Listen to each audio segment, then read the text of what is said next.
Sultan Al Fahim says, well, yeah, Kuihman hates Erudite. Yeah, we're actually going to address some of his specific points. Evan says, welcome to DC. Okay, so there we go. Okay, so there we go. So, look, he acknowledges it in the first moment. It's an embellished story. How about something like that? I'm not saying that'd be a good thing to do, but, like, that's the sort of thing that people would get excited by. Assange's the worst thing ever. Assange's gonna sink the Thames. Guys, if Connor says it a few more times, maybe he'll be the left's Joe Rogan. Entering Glizzy Overdrive.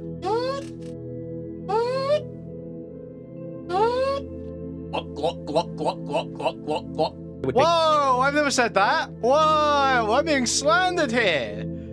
What? I've never said anything like that. What? We got Connor here. He's doing a, did a little stream, solo stream, Counterfire rebrand. You'll notice, while it says on the screen here, Counterfire, it says here, Counterpoints Politics. Now, I believe this is because Brianna Wu has left the Counterfire show. Is there a round of applause I can get for that? 1 minute. I should have had a round of applause ready to go for that. 1 moment, guys. 1 moment. Let me...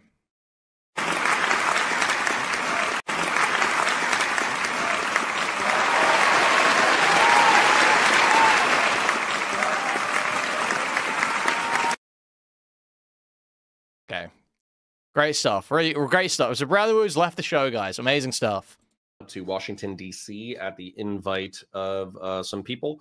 And we're going to talk about how we hung out with Erudite and some D.C. folks, how we talked about all that jazz, and all of the interesting things that are kind of playing in the background, and also how I am personally considering a rebrand in order to get more in line. Sorry, I'm going to move the camera so I stop bumping it up against the wall. I keep doing that. But how we're trying to get everything in line to actually fight the battles, the political battles that need to be fought. There's a lot of really interesting details here. And also, I think I need to recalibrate what I'm doing here. So we're going to talk about the DC meeting first. We're going to go through all of my talking points for that one. We're going to go through all the things. Like, talk about rebranding his channel to fight the political battles that he needs to fight. Like, dude, what are we talking about here, dude? And what we saw, and not who we talked to, but what we talked about. We'll get into some of those like privacy details, privacy concerns. Kay says hi back to you. Sultan Al Theme says hello back to you. Thank you. So yeah, if it wasn't totally clear to you guys, Connor went with Erudite to DC. They both went on the same trip to go and see all these Dems or whatever.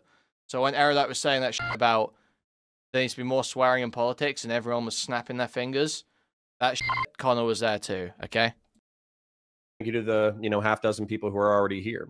Bibliolife says, should have hit me up when you were in DC. Well, no offense, but I forgot that you were up there. I don't see you or talk to you enough.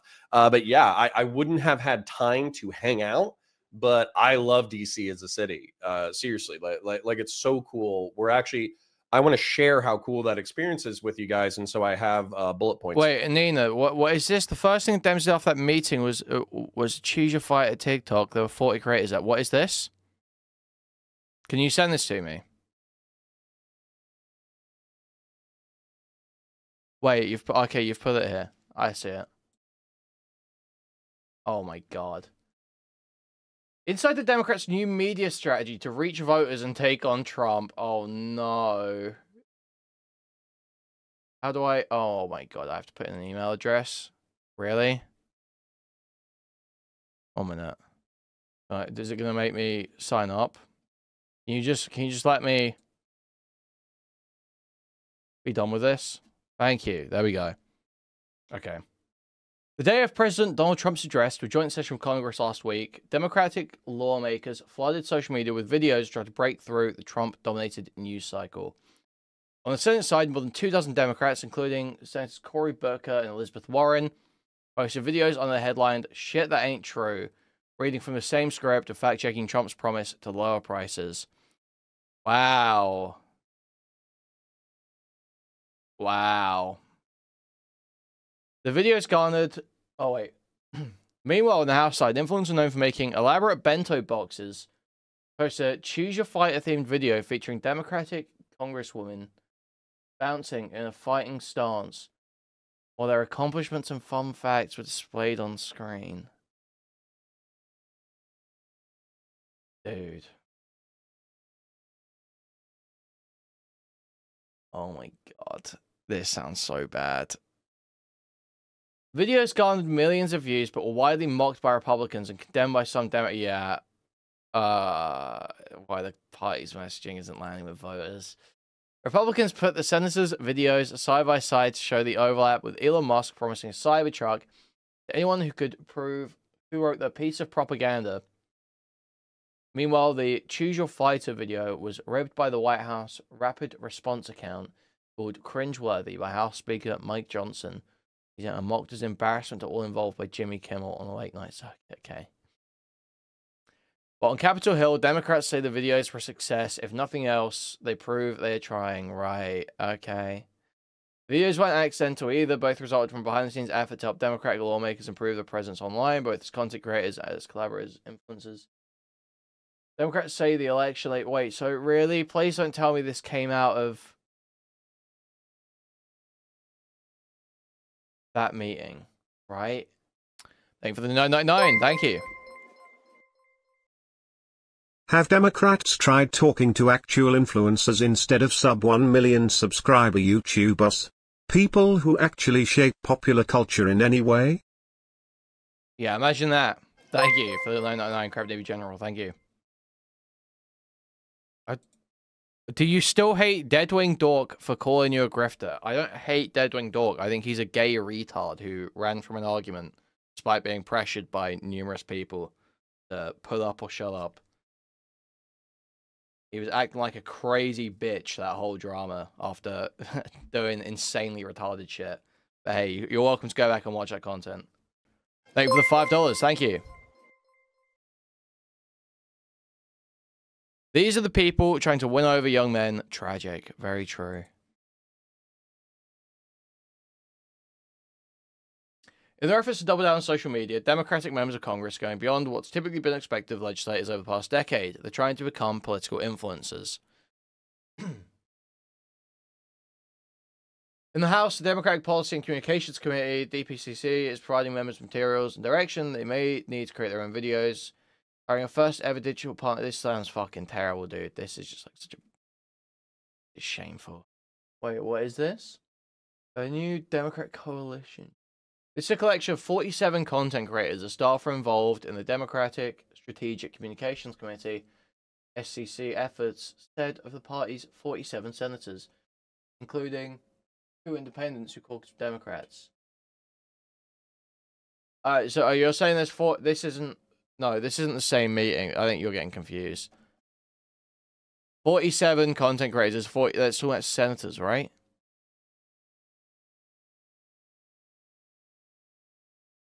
Some shit. They're referring to the senators as content creators, I think. Right? They're basically saying senators, all politicians have to be influencers now. Basically, is what they're saying. Okay, I'm bored of this. I thought this was more closely related, but I think someone just misread it. Okay. What is this? New Democrat coalition, the flying. Never do that. I'm not sure that that's ever been done with a Republican majority since I've been a member. They've always relied on continuing. Wow, this looks awesome stuff. Okay, let's carry on watching this. Rolls Nico says, "What's up, Connor? Hello. What is up, indeed?" So we're gonna kind of start with the DC trip. We might get into a little bit of defenses for Erudite because I did see some hatred going her way. Then we'll talk about what's trying to get achieved, even if it's very like ephemeral right now. So I don't think Sam's going to mind me saying this, but there's the gentleman named Sam who ran PV for the 2 years leading up to the election. He thought that Kyla and I would be good people to invite to this meeting in DC. There's something called Chatham House Rules. Chatham House Rules, I'm sure it's some Ivy League thing, but it says that you can talk about what was talked about in the meeting, but you can't say who specifically said it without their permission.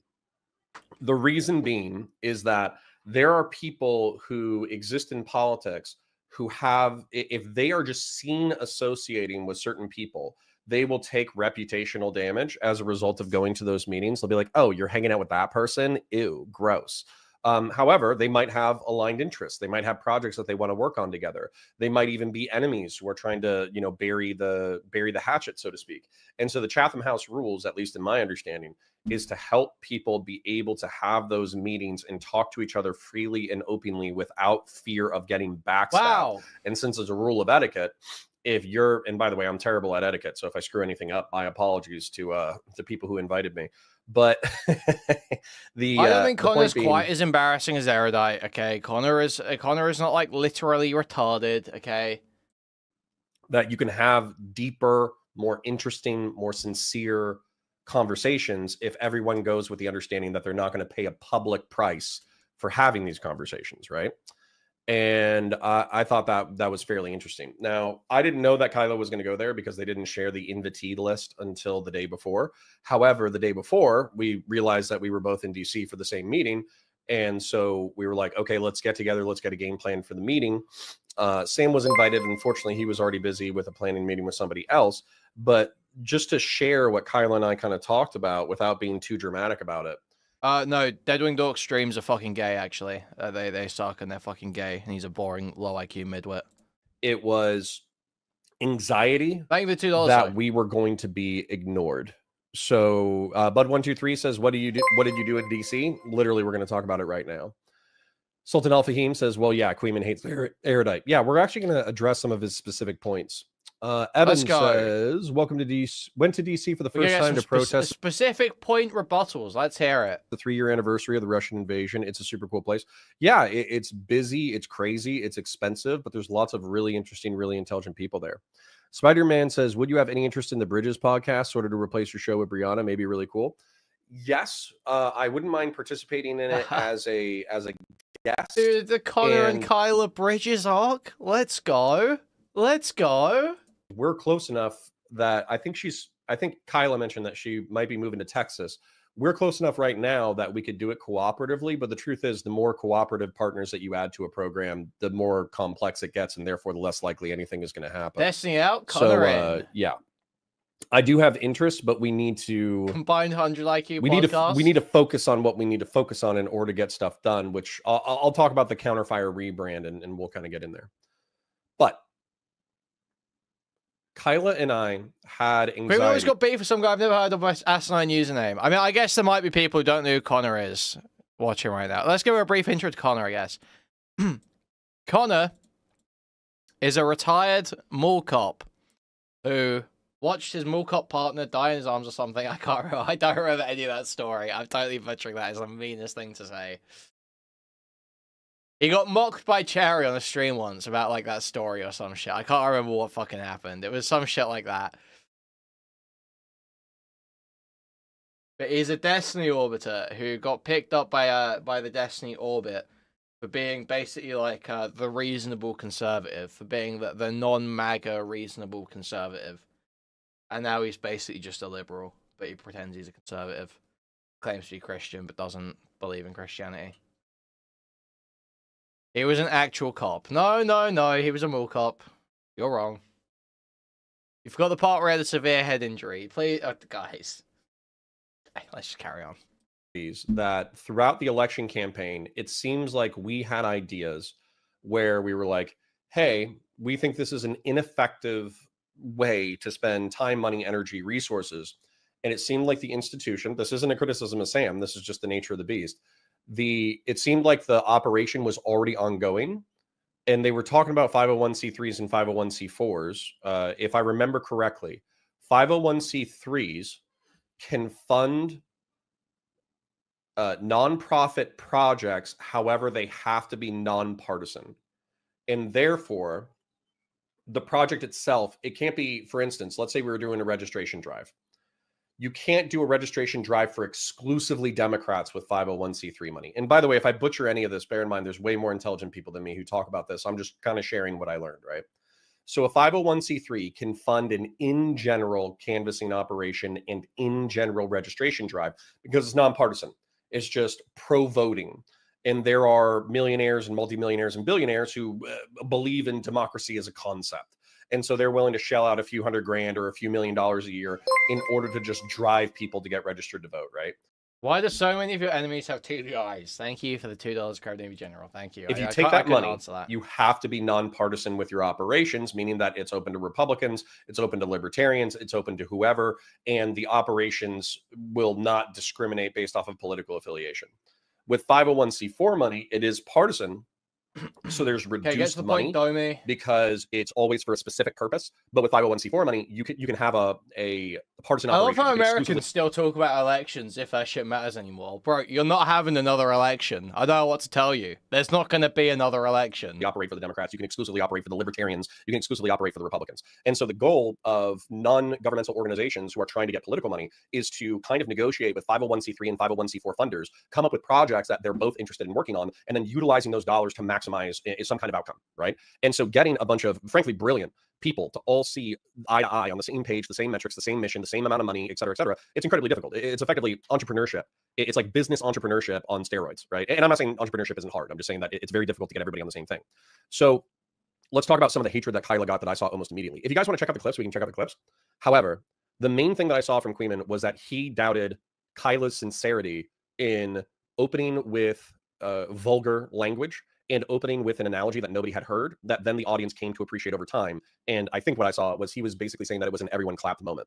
I will say that we might overestimate or underestimate our impact on an audience. However, those things did happen. Okay, so there we go. So look, he acknowledges it in the first moment. It's an embellished story. Dude, this is the lamest attempt at defense. He couldn't even go the full way and say, yeah, that's exactly how no, Kyla was telling the truth. That's exactly how it went. No, that's exactly... He couldn't even say that. He couldn't even just go the whole way and just say, yeah, no, that's exactly how it went. He has to do this half-sweeping. He had to throw it, insert that little bit. You know, we all overestimate or underestimate our impact on an audience sometimes, don't we? Hey, dude, come on. Sell it to me a little better than that. With an analogy that nobody had heard, that then the audience came to appreciate over time. And I think what I saw was he was basically saying that it was an everyone clapped moment. I will say that we might overestimate or underestimate our impact on an audience. That says it all, really, doesn't it? That says it all. Thank you, Connor. However, those things did happen. All right. Kyla opened with, what is it? Being able to say the word retard, right? Being able to use vulgar language. And the whole point of that is to get DC What dog snob. streams you watch? I used to watch that from dog. Fucking years. I've seen like his... Oh, I don't know, man. I used to listen to his streams, like his background noise, like 5 years ago. What shit did Edwin Dork do back in the day? What shit did he cover? Like years ago. I'm cutting out. Sorry, I'm talking away from my microphone. I'm being a fucking idiot. I only know him by Dolan Dark. Okay. Used to like vulgar language in the alternative media space, right? Because we need to be able to say, I need to be able to say anyways, like the F slur, for an example, called Rob the F slur the other week. It was great. It was so fantastic. But if there's a DC funder who's going to see me calling somebody an F slur and they're going to be like, oh, we're yanking alt media funding. Why does he think it's so awesome just call people the F slur? It's very stupid. This is the same, again, part of the problem that Kyla has in that fucking swearing video. It's not just about calling people the F slur. It ain't just about that. You can't just throw out the F slur and get the edgy card, and now you're the edgy, epic, you know, Destiny clone, I guess, is what they're looking to do. It just ain't that simple. It's like, it comes from basically the idea, this line of thinking basically comes from, Trump is a total piece of shit to everyone. Trump calls people names all the time and disrespects people. We need to capture that. We need to do that. That's basically the line of thinking that's happening here, roughly. Simplified heavily, but that's the rough line of thinking. It ain't as simple as just, oh, if someone's annoying you, call them the F slur. Yeah, Trump doesn't really say slurs. Trump doesn't really... It's like a much more... It's hard to call it tactful, because it's not tactful. But there's something different going on there. I think that what was really effective in 2016? Lock her up. That was a really good one. Crooked Hillary. Like, that is, it's not like just berating people and saying slurs. It's these like, it's not just like sloganism either. It's like these snappy, cutting remarks that tap into something that everyone can see, that everyone can kind of come to the table on. Like, back in 2016, everyone thought Hillary Clinton was like the most corrupt, evil, satanic, baby-eating, you know, whatever. That was like a pretty broadly held sentiment. So that was very easy to tap into. Fat Chris Christie. Donald Trump has the almost illogical wit of a 60-year-old homosexual, yes. Yeah, exactly. Connor can't capture that by just saying the F-slur. They're going to be so disinterested in the alternative media space that we're never going to get alternative media off the ground. And there's a further point there. As a matter of fact, I'll just make it now. That way they can watch it simply. In my opinion, the Republicans have a decade head start.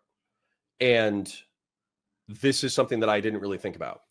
TPUSA, there was no guarantee that TPUSA was going to work at all, right? When Charlie Kirk said, I'm going to motivate the young male demographic and I'm going to motivate college-age students in order to participate in politics, I guarantee you a lot of people were really skeptical and they just thought that they were throwing their money away, right? But now, TPUSA, because he did find the right people, he did get them to fund it, he did get 501c4 dollars, he took a reasonable salary. Connor has a big Warhammer channel.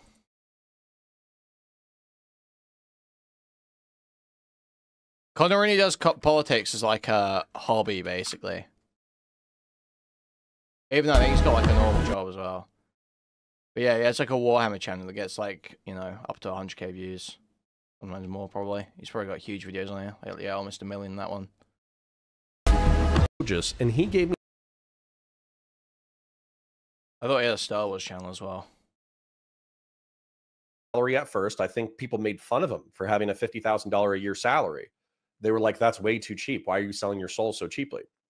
But what he's turned that into is effectively a national level college Republican coordinated network that coordinates money, time, attention, and voting drives in order to be an effective political machine. Right now, to my knowledge, there is not that infrastructure for the Democrats. They watched Charlie Kirk do that and then succeed. And there's still not the alignment of money, time, and attention to... He talks like a 40k player. I've said this for a long time. I've said 40k players, you can always spot when they start talking about politics. Because it affects their thinking of everything. There is this undercurrent of Warhammer in everything they talk about at all times. It just totally poisons people's brains. It's like Sargon as well. Sargon is like one of the worst cases of that. And he posts like edits of like Warhammer and relates it to politics on Twitter. It's just like so embarrassing. They're the worst type of people. Compete for the minds of young people, right? Now, you can argue that it's like, oh, well, young people are just, they're not that interested in voting. They're not really politically affiliated. We're throwing good money after bad, et cetera, et cetera. But if you look at the demographic shift of voting between like males becoming more Republican and more right-wing and females becoming more left-wing, I would say that even if Charlie Kirk can't take specific credit for it, he's partially responsible for men becoming more right-wing by reaching out to young men and with a political message, right? So the Democrats are a decade behind on TPUSA. Then, when it comes to the alt media space, I would say that some of this is natural, right? Legacy media leaned liberal and progressive, right? And so alt media became right-wing libertarian as a de facto because that was where the right-wing and the libertarians could congregate without fear of... Okay, this is a long VOD we've got to watch here, so we're going to be here for a minute. Legacy censorship or legacy persecution. Well, what's happened is the alt media now is as influential, or in some cases more influential than legacy media, right? So there's been a decade of organic growth for center-right, right-wing, libertarian, etc., alt media creation that is now actually being, I would say, intentionally and intelligently weaponized by the right wing in order to produce a right-wing message, right? So again, the liberals, and I would say the progressives, the hardcore progressives, the hardcore leftists are so loud, rude, shitty, pro-terrorist, some of them on Twitter, that they have a negative effect on mainstream politics. And then the liberals are so used to the legacy media. They're so used to going to the Washington Post. They're so used to going to the New York Times. They're so used to talking to legacy media creators, MSNBC. They're used to going on to Fox News for a contentious debate. They're totally ignorant of the alt media space because that's for the plebeians. That's for the peasants. That's for the gross pig wrestling freaks, right? And so Is this the VOD you were annoyed at on Discord yesterday? They're a decade behind on alt media. And so that's what part of this meeting was trying to get people who work with funders, who work with 501c3 and 501c4 money, aligned with alt media creators and aligned with NGOs who are all trying to figure out, like, effectively for the Democrats, they lost by 1.5%. And the anti-MAGA coalition is furious. This is the Trump. Oh, thank you for the dono, Jimbley. Is this the VOD you were annoyed at on Discord yesterday? Yes. Administration is worse than I thought it would be. They're actually, the people that I was worried about them killing, they're killing them. So just as an example, people were giving me shit 2 to 3 months before the election, and they were saying, hey, Connor, you say that you care about guns, but the Democrats are the ones who are going to institute gun control. I agree with you. That's like a really passionate, that cuts to my core. It's like, if I vote for Kamala Harris and she successfully passes an assault weapons bill, is that not going to piss me off to no end that I had a hand in that? And that's where I waffled. I literally waffled 2 to 3 months before the election because I was like, I don't know if I could live with myself if I positively contributed to an assault weapons ban.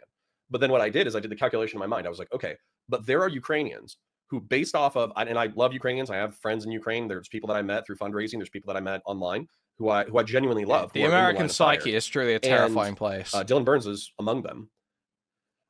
And I was thinking to myself, it's like, there's a snowball's chance in hell of the assault weapons ban passing, but there's like a 99.9% chance that there will be people who will be hurt or killed as a result of the Trump presidency.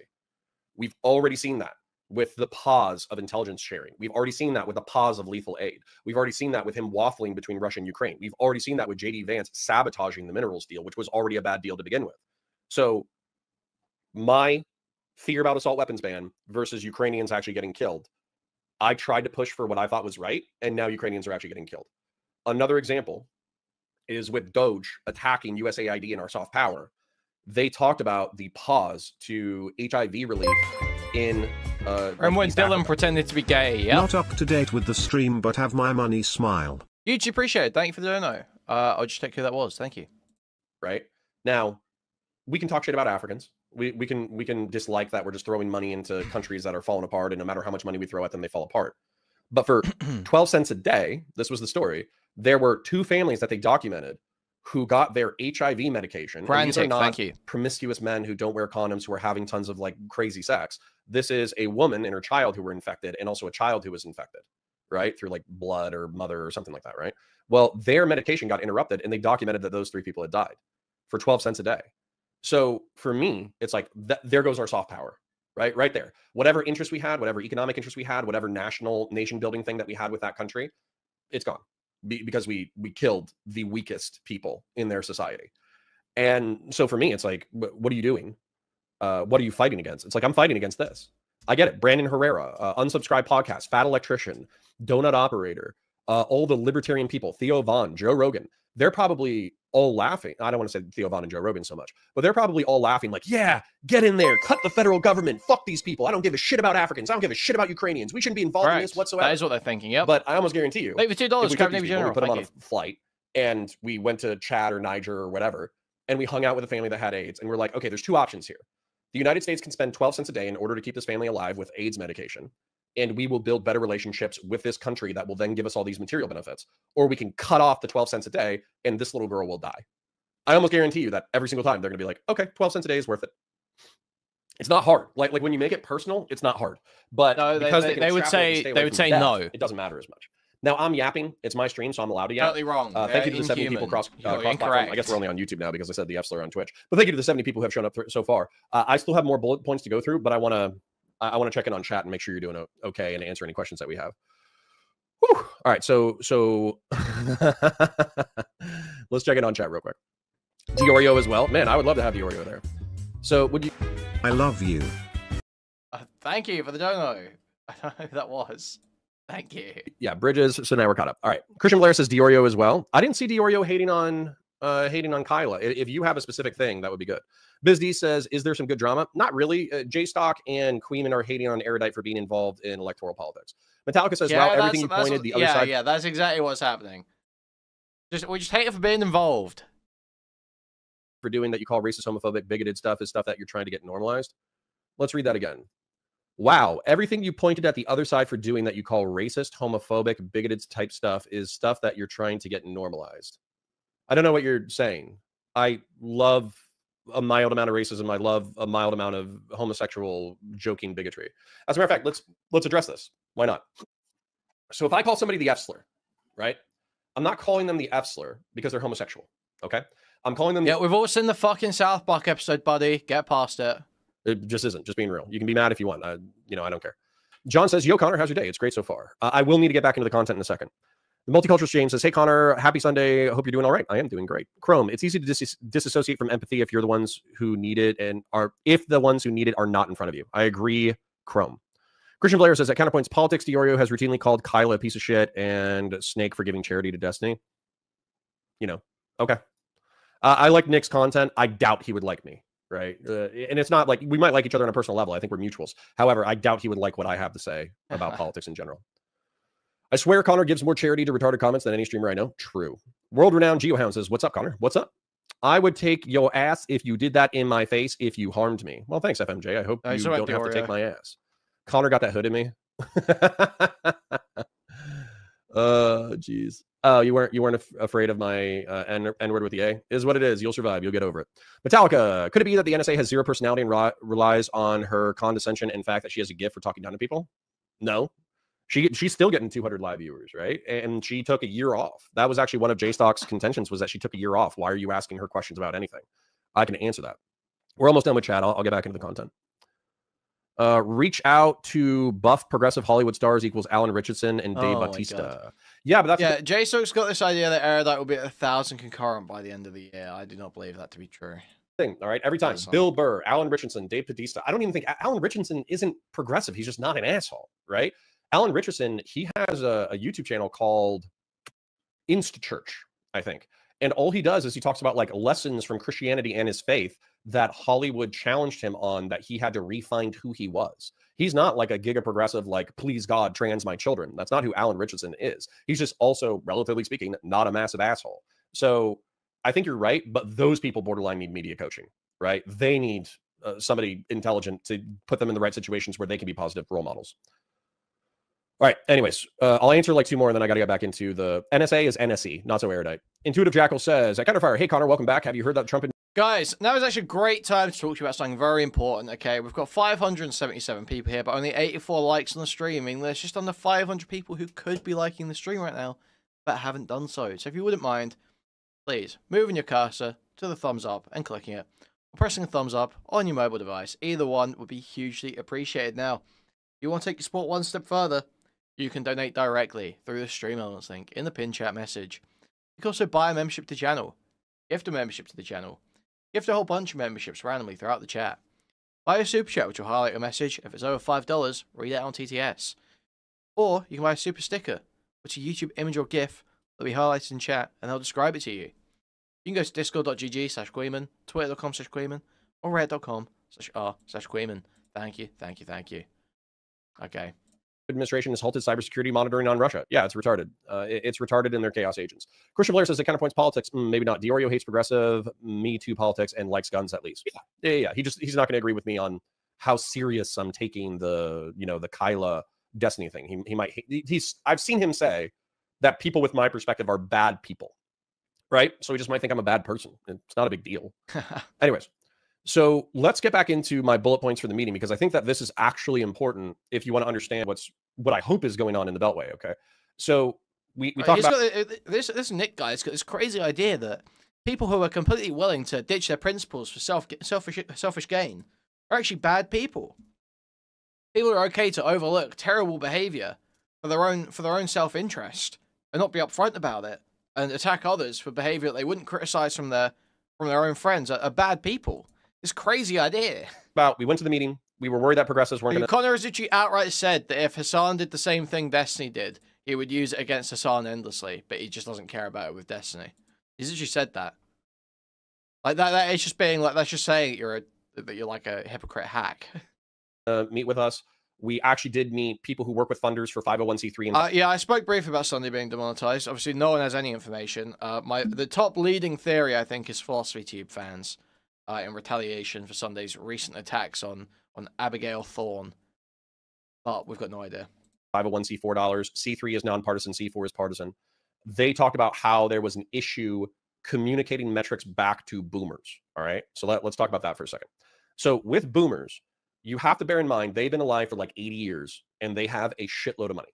Okay. So they're the millionaires and billionaires who have either inherited money or they've worked for it their entire lives. And as a result, they have all this extra capital that they can put out into the political world, and they want to see a return on investment. Well, for decades, okay, these people are like 60 to 80 years old are the class of people that I'm talking about. They have been reliant on traditional media.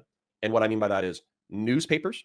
They've been reliant on TV ads. They've been reliant on like canvassing organizations that only focusing on canvassing. They do not understand alternative media.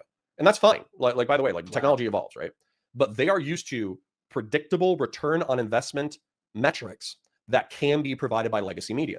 Legacy media can communicate the cost per eyeball that it takes for their advertisements to get in front of people, and they can communicate their cost per voter.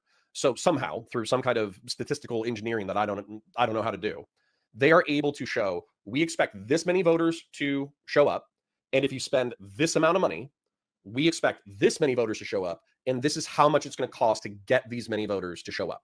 This does not exist in alt media. For streamers, we don't know how many. We know that Destiny and it's just and like Bosch, the 500 millionth rant you've heard from one of these people about, alt media is just so new, and all the Democrats, such old boomers, they just don't understand alt media. Yeah, we know, man. We get it. We know. Sorry, where's that fucking TikTok? Where's that? Yeah, we know they're boomers.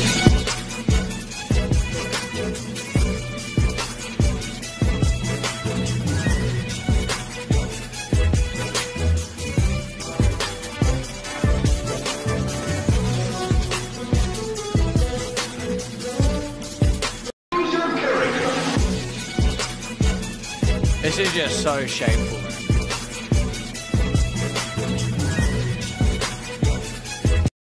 This is so bad. Stephen was able to mobilize effectively 300 to 400 people to show up to 2 different events in Cincinnati and Milwaukee. But we are able to communicate how many doors they knocked on, and we are able to communicate how many people they got registered to vote.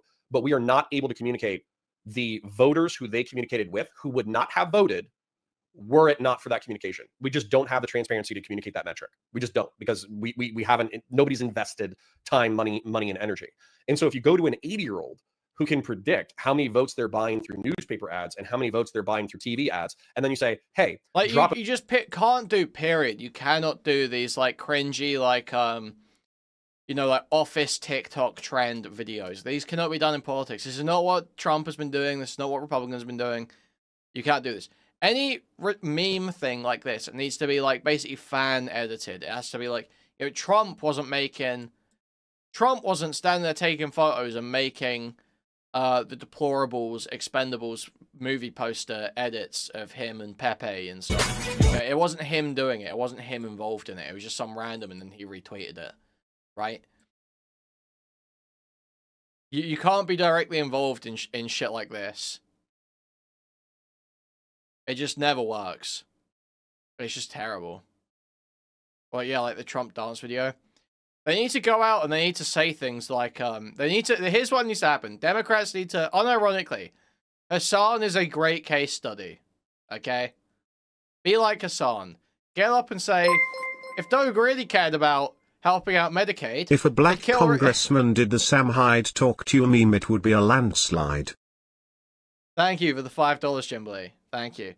But seriously, that is the sort of thing that people are looking for. It's stuff like Hassan talking about Rick Scott. That is like the sort of thing that people are looking for when you're talking about social media, you know, being important and alternative media being important.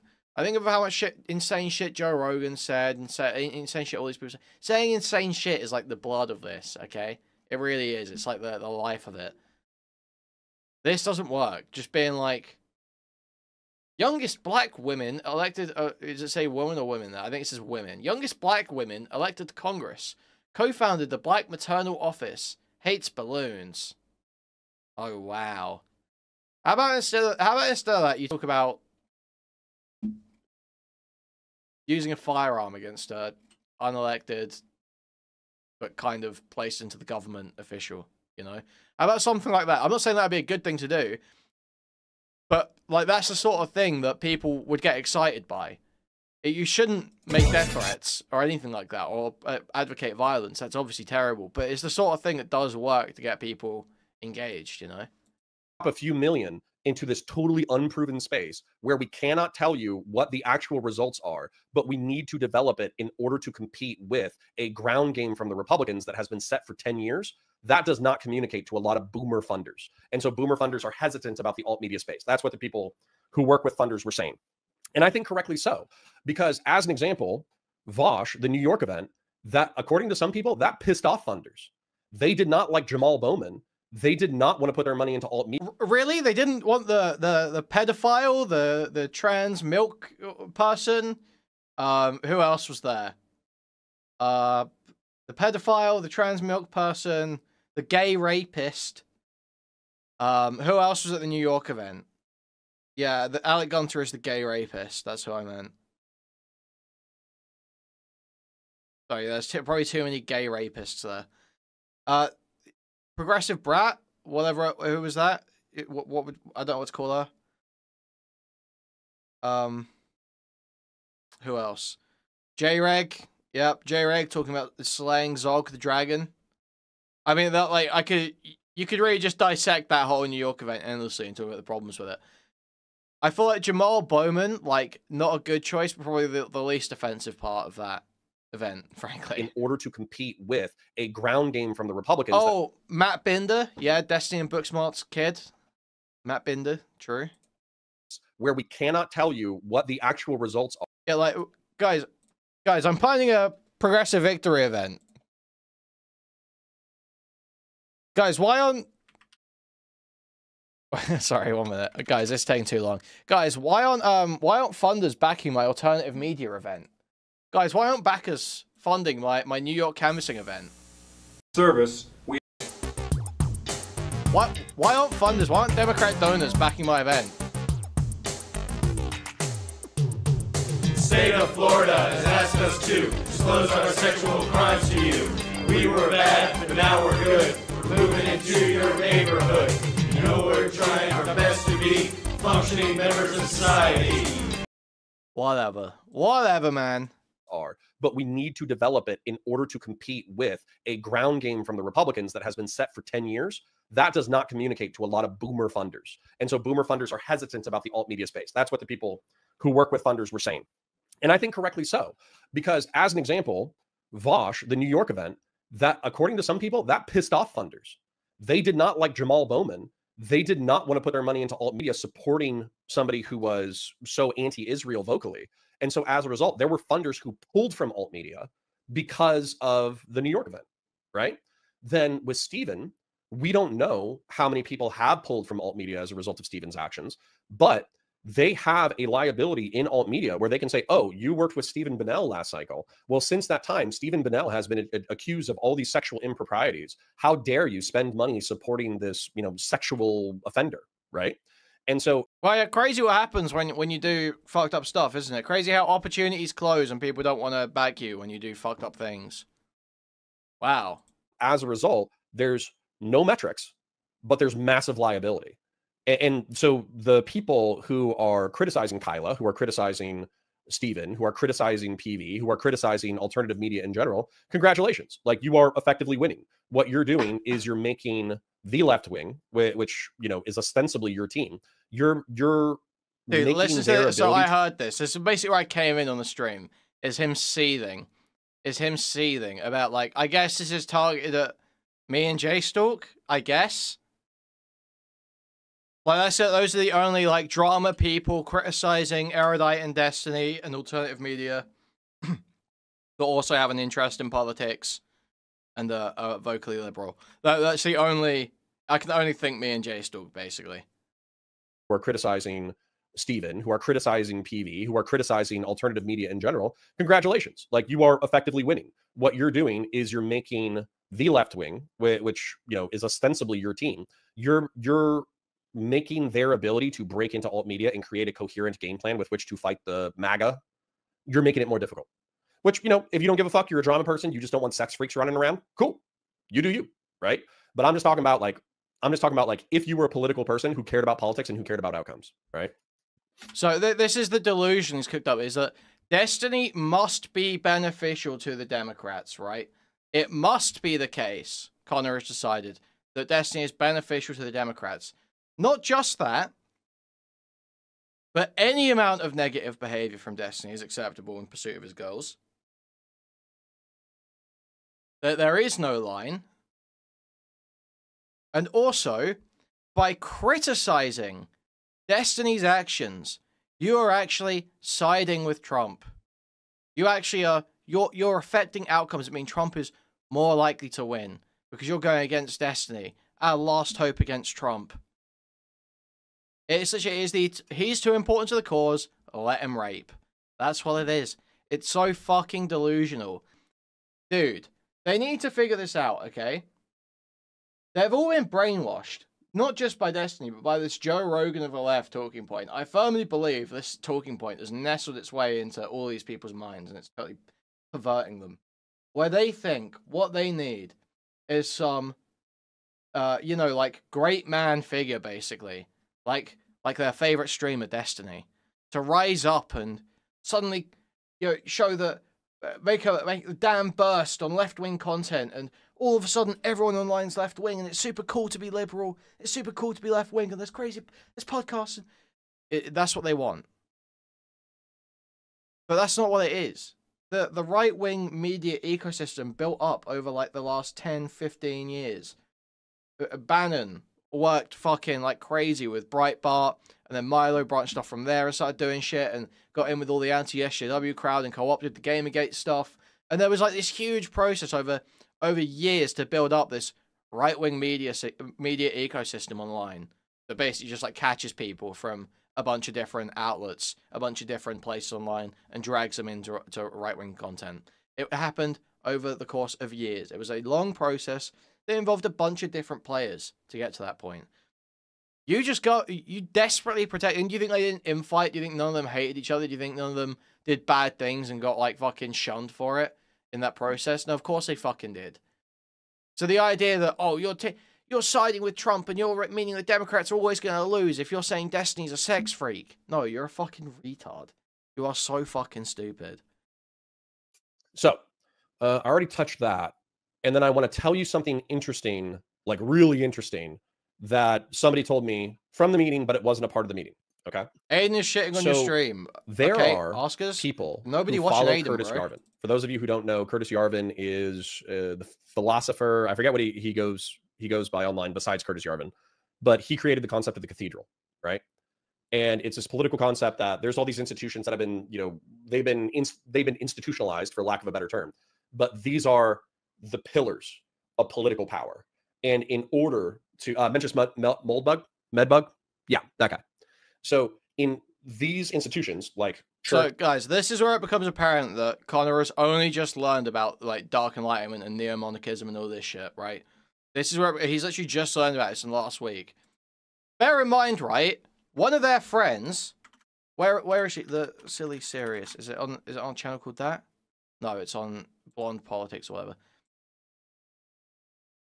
This the Joe Silly Serious person, she literally did like a So I felt video like a essay that only has... Oh, wait, it's actually got millions of views. Oh, no way. I didn't even know that. Damn, that's crazy. 2.2 million views on this video. I guess none of them watch this, though. I guess none of them watch this video. None of them know about this video. None of them watched it. I haven't watched this video, to be fair. I pick my stuff up, and I don't find this video particularly entertaining. But they totally missed this, I guess. They totally missed this whole thing. But it's just stuff I don't think Destiny's spoken about, like Teal and Yarvin and stuff like that. I don't think he's ever spoken about it. So I don't think these people, Connor and Erudite, have ever heard about it. And what's crazy as well is Connor says it's like he's like so new to this. Like he seems so new. He actually spoke to Curtis Yarvin. If it's the only thing that's important. Like 2 years ago. So when I just over 2 years ago. During one of the greatest heights, you know, a lot of Caesars and kings sponsored the arts. A lot of them are responsible for great sets of architecture and culture and all that kind of stuff that we look back on. Well, yeah, this is what I mean. He must have known some of it, but he's literally just... Yeah, I see that bug. He's literally just changed his... Like, he's just adopted the narrative. So, watch this. Don't know. Curtis Yarvin is the philosopher. I forget what he goes by online besides Curtis Yarvin. But he created the concept of the cathedral, right? And it's this political concept that there's all these institutions that have been, you know, they've been institutionalized, for lack of a better term. But these are the pillars of political power. And in order to mention Medbug, yeah, that guy. So in these institutions, like church, and by the way, I'm going to screw this up, but it's okay. Church, king, the royal class, all that kind of stuff. This has been replaced in our social hierarchy with alternative media, the merchant class, the presidency, all that kind of stuff. And so if you want to have power, you have to know, number one, what the old cathedral was. Number two, how the new cathedral operates. And number three, how to subvert and seize power within it. There's a concept that I also heard that I thought was really interesting, which was voice versus exit. Apparently, this is like a political evaluation metric, tactic for, it was said within the context of like fascist, unironic fascist political operators. What they said is that in order to know whether or not you can impact a political organization, school boards, I'm trying to think of another example, school boards, Congress, whatever. Okay, get to the you point, have man. to do an evaluation. It's fucking And taking the evaluation ages. is voice versus exit. If you think that you can co-opt an institution to your goals, then you have a voice, okay? And you amplify a voice within that space. So you have a person who's a representative of your ideology who infiltrates the organization. They speak loudly, they speak aggressively, they fight for your agenda within it. You back them and you fight for those goals, right? Then exit means that you think that this institution cannot be co-opted. And since it cannot be co-opted, you need to leave that institution in order to spend your time, money, and energy on other ventures. And so this might not have been used in the appropriate context for me, but this is what I thought about with education. So with education, when I was brought up by Republican parents, I was told education is the most important thing in the world. You need a college degree. You need to go to a good school. You need to get good grades. That way you can become one of the most aggressive and powerful members of society so you can make money, provide for your family, and have a good life. That's what I was told as a Republican child, right? What I saw starting a decade ago was people priming the landscape for the dismantling of the Department of Education. And so what they started saying is DOE, public schools are corrupt. They're corrupted by communists. They're corrupted by progressives. They're making your kids trans. They're making your kids pee into litter boxes because they're other kin. And as a result, you need to homeschool or private school your kids. And that's it, right? Like public school is dead. And so a decade of propaganda was used in order to prime the soil for this concept. And then what ended up happening is people who hated the DOE and wanted to institute their own standards in private schools and in homeschooling. They infiltrated the federal government in this term. And they tried to do it last term. It just didn't work out as well because they weren't as intentional. They infiltrated the executive branch and they have taken a hatchet to the DOE. So they're using exit versus voice politics. They exited education because they couldn't co-opt it. They came back in a different way and they destroyed the institution. And so actually, I think that's brilliant, right? Like you can hate it all you want. That's brilliant political strategy. And so these people were saying that they're unironic fascists. They literally believe in Giovanni Gentile. They literally believe in, you know, Hitler and Mussolini, not necessarily as like, let's kill all the Jews, but they believe in them as political operators, right? And so what was told to me, not as a part of the meeting, but was very interesting nonetheless, was that in San Francisco, there was this like fascist philosopher group, right? And they had no power, no influence, no clout, no whatever. So see, like this is what I mean. He's saying this was told to me. He is like saying that this is first time hearing this stuff. Had a lot of money. And so what they started doing is they started throwing black tie parties where you had to dress up in order to be there. And as a result, since the men were dressed to the tens, the women who were there were also dressed to the tens. And I don't know if you know this about women, but they like being pretty. So what ended up happening was a lot of really attractive rich women who might not like fascist philosophy. They might not like any of these ideas. They started attending this party because it was the party to be at where you could show off clout, money, influence, etc. And so even though these unironic actual fascist philosophers and tech bros wanted to seize power, it became the place to be. And so they got a disproportionate amount of time, money, energy, and influence because they threw the best parties in San Francisco. Believe it or not, now this is me extrapolating information, but what it seemed like was that these guys used JD Vance, because I don't know if you were talking about JD Vance 5 years ago. I wasn't. He wasn't on my radar at all, right? But they used JD Vance as a Trojan horse in order to get a San Franciscan tech bro agenda into the White House. And that's what we've been seeing for the past few months, and also as a part of the campaign trail. That, in my opinion, this is why Trump bought $100 billion in crypto as a part of the United States federal crypto reserve. You can think that's a good idea or a bad idea. But I'm just telling you that allegedly, according to the conversations that this is the first time he's hearing about this. Is the idea that that wasn't San Fran. Yeah, I don't know where Yarvin or anyone was based. But the idea that this is the first time he's hearing that Vance is basically like a Teal and Yarvin plant. I had San Franciscan actual unironic fascists through swanky dinner parties became disproportionately politically influential and used JD Vance and MAGA as a Trojan horse in order to achieve deregulation through the federal government. And that's what we're seeing in the DOE, and that's what we're seeing in tech. That's insane. And it's insane that it worked. It's actually wildly interesting. Like for me, I understand. If you're not into he's just been told about that part of this. This is what I mean. This part of the narrative we've been seeing for the past few months, and also as a part of the campaign trail. That, in my opinion, this is why Trump bought $100 billion in crypto as a part of the United States federal crypto reserve. You can think that's a good idea or a bad idea, but I'm just telling you that allegedly, according to the conversations that I had, San Franciscan actual unironic fascists through swanky dinner parties became disproportionately politically influential and used JD Vance and MAGA as a Trojan horse in order to achieve deregulation through the federal government. And that's what we're seeing in the DOE, and that's what we're seeing in tech. That's insane. And it's insane that it worked. It's actually wildly interesting. Like for me, I understand. If you're not into beltway political negotiation, that might not be interesting to you. That is wildly interesting to me. Then another thing that was told to me as an interesting part of the story was that they had to do the opposite thing in New York. So in San Francisco, it's cool to dress up, right? Because there's a bunch of hippies, and there's, San Francisco is very anti showing off your wealth. So this was showing off your wealth that attracted way more people than it should have. Well, when it comes to New York, they wanted to have a bohemian scene. And so they bought some shithole bar that had some of the best artists in the city. And they said, hey, if you want to perform at this bar, we want you here, and we will pay you absurd amounts of money in order to perform. However, you have to be okay with our friends who are unironic, fascist philosophers and fascist, tech bros. You have to let them party here, and you can't complain about it. And that's what they did. And so they built up influencer networking scenes in San Francisco and New York. That's insane to me, but kind of beautiful and fucked up. And it kind of shows you how the game is being played outside of Twitch and YouTube politics. Listen, no offense, because I do love Twitch and YouTube politics, but being in the Beltway for one day. If he actually read legacy media, he would know about this. Yeah, exactly. I feel like I've heard about fucking Yarvin and Teal and the infiltration of the federal government through JD Vance the entire time. I've heard that non-stop. Teal spoke at the RNC in fucking 2016. This has not been effective altruism was a big thing a few years ago. Everyone's heard this shit, no? I thought we've all heard this shit. Yarvin literally blogged all this. None of it was hidden or sneaky.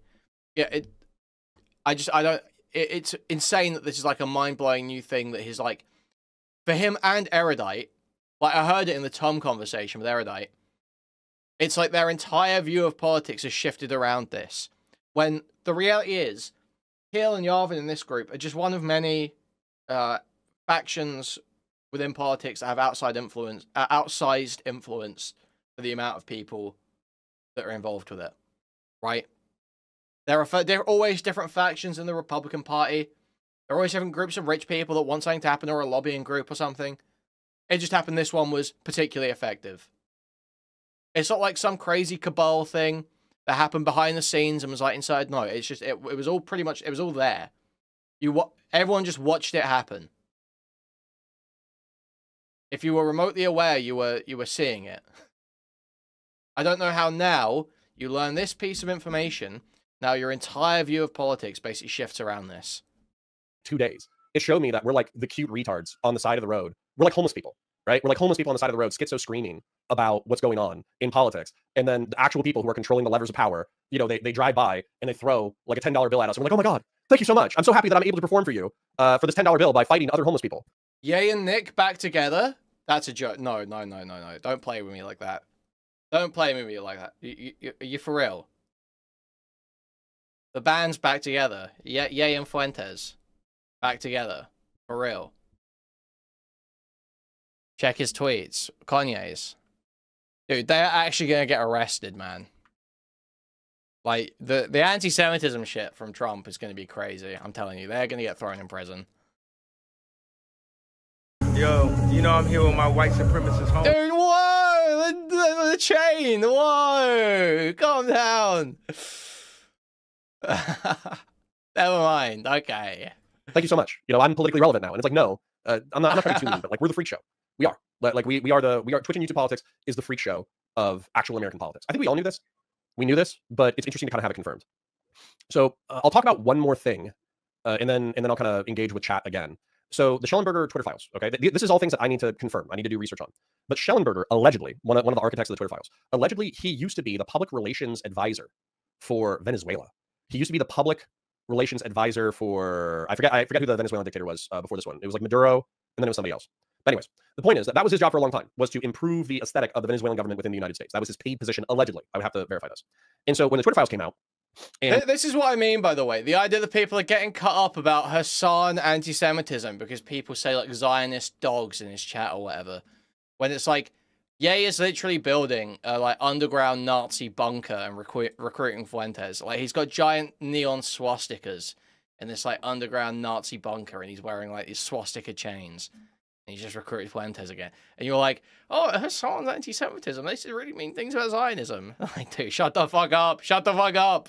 And Elon Musk took the reins of Twitter, and they needed to popularize it. Schellenberger allegedly crafted a narrative that I bought into wholeheartedly, and I would need to kind of verify the details that I'm getting now, that the police were consulting on things with Twitter. Which, to me, that's scary, right? Because you don't want cops influencing how information is being distributed to the American people, because you want the American people to have access to all the information that's available, right? Because freedom of speech, freedom of conscience, we should be able to make up our own minds, et cetera, et cetera. Well, 90%, allegedly, 95% of the work that, I forget the Asian gentleman's name, I can see his face, but he has glasses, he's Asian, and he's talking to Baker. So Jim Baker, the head general counsel of Twitter. Allegedly, 95% of what they were doing was talking about sex trafficking organizations, criminal organizations, cartels, terrorist organizations, all that kind of stuff, who had propaganda and public relations and criminal communications on Twitter. That's 95% of what they were talking about was actual criminal organizations. Another chunk of it, so let's say let's say that's like 70%, 20% of it is non-state actors. So it's Chinese and Russian psychological operations, which, by the way, I think that Russian, Chinese, and Qatari, believe it or not, psychological operations are just running rampant on Twitter right now. But Chinese and Russian psychological operations at that time that were being run on Twitter, they also consulted on that as well. So those are things that I want the federal government to do, right? That makes sense. You know, foreign state actors were trying to manipulate the people of the United States of America and criminal organizations. That makes sense, right? And then there was a separate entity, which was out of Stanford. And so they had a similar mandate, which was find bad faith actors on Twitter who are violating the terms of service, who are capitalizing on the free information of the free world, and report them to the relevant authorities when you find criminal or antisocial behavior, right? And so 95% of what this Stanford NGO college project did was report, allegedly, according to the person that I spoke to, 95% of what they did is report on the similar actors. So criminal organizations, non-state state-sponsored propaganda activities, and then also the occasional sex abuse. Yeah, honestly, rate. I would, if I was being recruited by Ye and Fuentes, I would probably turn on the tribe. I'll be real. There's too much aura there. Sorry. That's what these people were doing. That was 95% of their action. And then 5% of their action, 10% of their action was related to like COVID misinformation and election interference, right? And so from this person's perspective, what happened was Schellenberger crafted a narrative that I bought into and still have concerns about, but I would need to verify this information in order to change my tune about it. But basically, Schellenberger crafted a narrative where he made law enforcement operating in Twitter in a completely, in her opinion, justified way. And this person operating separately at an NGO as a stood-up program that did a similar thing. They crafted the narrative that effectively the federal government is using NGOs as a propaganda wing in order to support liberals and Democrats, which was funny to this person because they were a Republican, right? And so I still have to like evaluate this information. I still have to verify some of the things that were said. I still have to think about some of the implications of what was said about this, but it colored a lot of my understanding of the Twitter files and Twitter. And I just need to think about it more. It's just interesting information. So anyways, so I do have bullet points on the takeaways from the meeting. I probably do want to address. Wait, is Connor is he finally changing his mind on his retarded Twitter files take? Didn't he get R'd? He got R'd over the coals for this shit, didn't he? For his retarded Twitter files take. Wasn't that what the cherry argument was about? Kuihman's criticisms of Erudite, because I feel like some of them are unfair. Then I'm going to talk about the rebrand, and then to be honest, it might be a shorter stream. Just to be honest, I appreciate the people who are hanging out here. We got like 110 people cross-platform, but I have a lot of background work to do that I'll talk about when we get into the rebrand. So anyways, let me show real quick and let me check in with chat. There are 113 people here. Thank you for showing up. Thank you for hanging out. Thank you for chatting in the chat. Thank you for listening to me talk. If you like the program, then go ahead and like the channel. YouTube memberships should be live as well. So if you don't have a lot of money and you just want to support the channel in general, you just want to give $2 or $5 a month, then please become a YouTube member. I will probably start shouting out memberships at some point as soon as we get our shit together. When it comes to donations are appreciated, but they're never required. Of course, this is something that we're going to have to grow over time if we're going to be politically relevant. So if you're broke and you have no money to give and your cell phone's about to get shut off, I don't want your money. However, if you are rich and you are an engineer or you're a doctor or a lawyer and you have... Fuck that, guys, I don't care how rich you are. There's 12 minutes left on the go, guys, and we need 12 more super chats. Can we get one super chat per minute to hit the Erudite Recovery Fund goal, guys? It's really important. It's really important that we get one super chat per minute for the next 12 minutes to hit the Erudite Recovery Fund goal. I don't care how much money you make. I don't care if you're in poverty. Okay? If you're enjoying the content, it's your job, really, to pay me money. Okay. In debt and you have a savings account with money inside it, I want a $5 or $10 donation. So I think that's fair. Yes, send me your social security check. Let's address some questions and concerns from chat. All right, so there's Christian Valeris with the Diorio. All right, Christian Valeris says, Counterpoints, politics. Thank you for the 5 Canadian. My family is starving. Thank you, Alplos. Alan Richardson wore shirts that say that cops that shot Breonna Taylor should be arrested. I mean, that doesn't mean he can't have cringe opinions. Maybe he's more progressive than I give it credit for. He could be playing the Hollywood clout game. I don't know.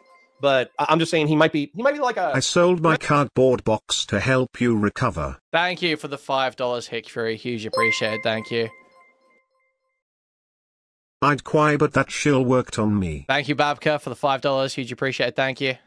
Might be like an erudite progressive. You know what I'm saying? Like, erudite is annoyingly pro-sex worker. She's annoyingly... Thank you for the $5, Shwoo. Thank you. Here's my lunch money. Huge appreciate it. Thank you. Charitable to... From my impoverished wallet. Thank you, Moth, for the $5. Huge appreciate it. Thank you.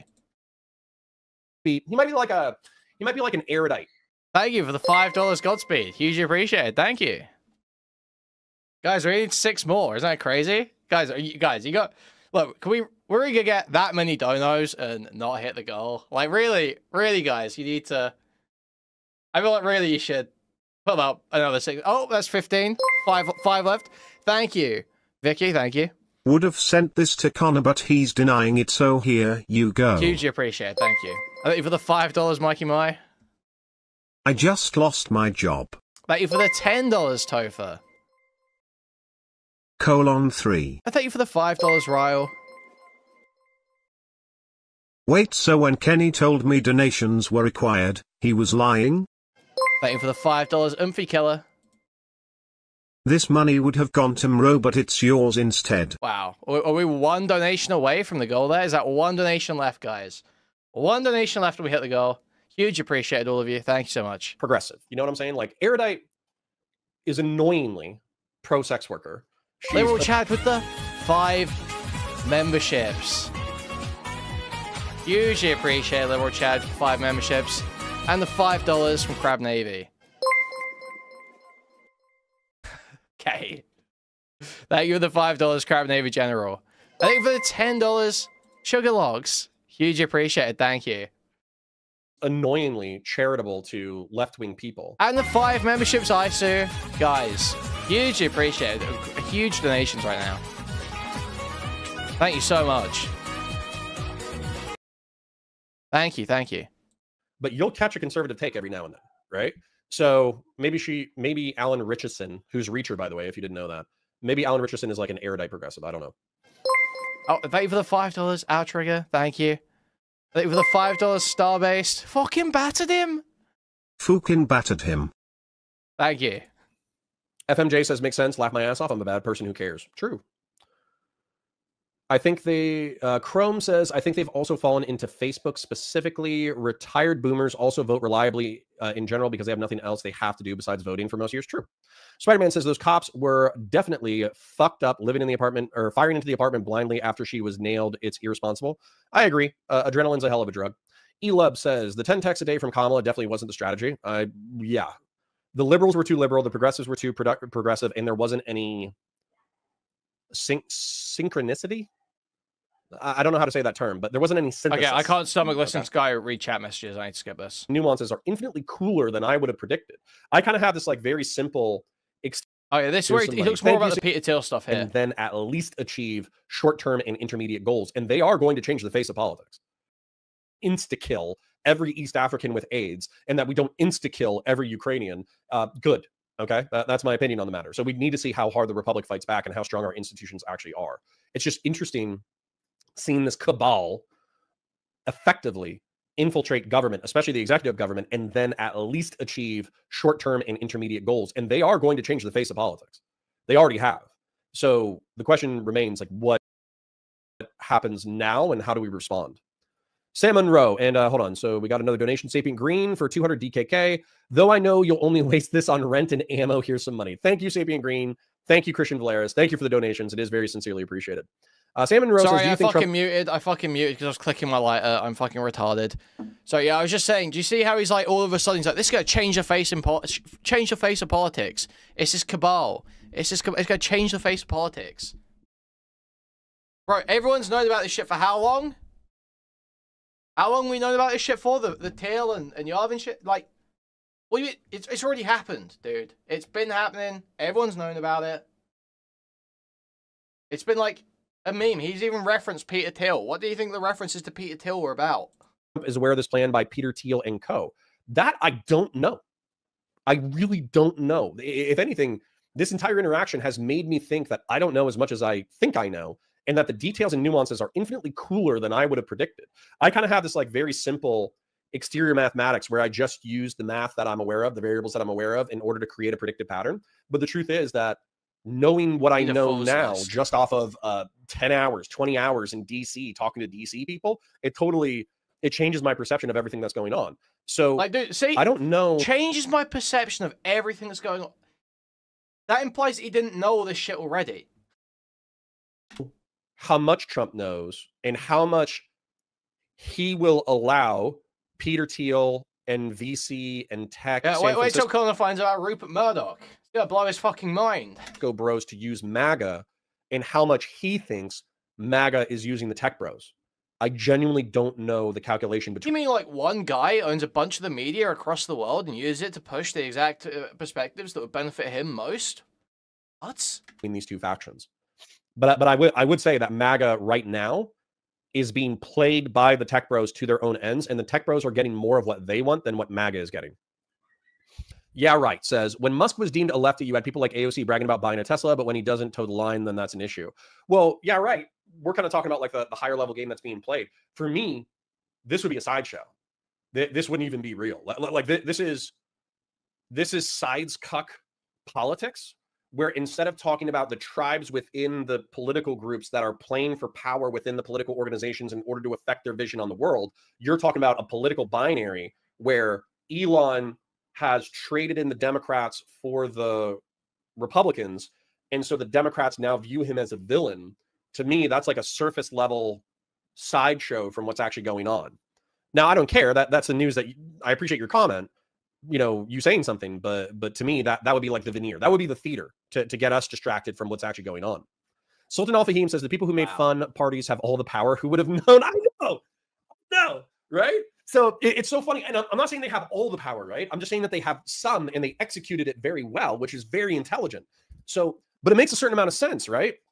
Okay, I have to skip through this, but you get the point here. He is not, like, this is his first time learning about any of this shit. It's totally blown his mind. No problem with Musk for all his attempts, like Jeff Bezos, to kill unionization. I mean, I agree with that. That's the real show.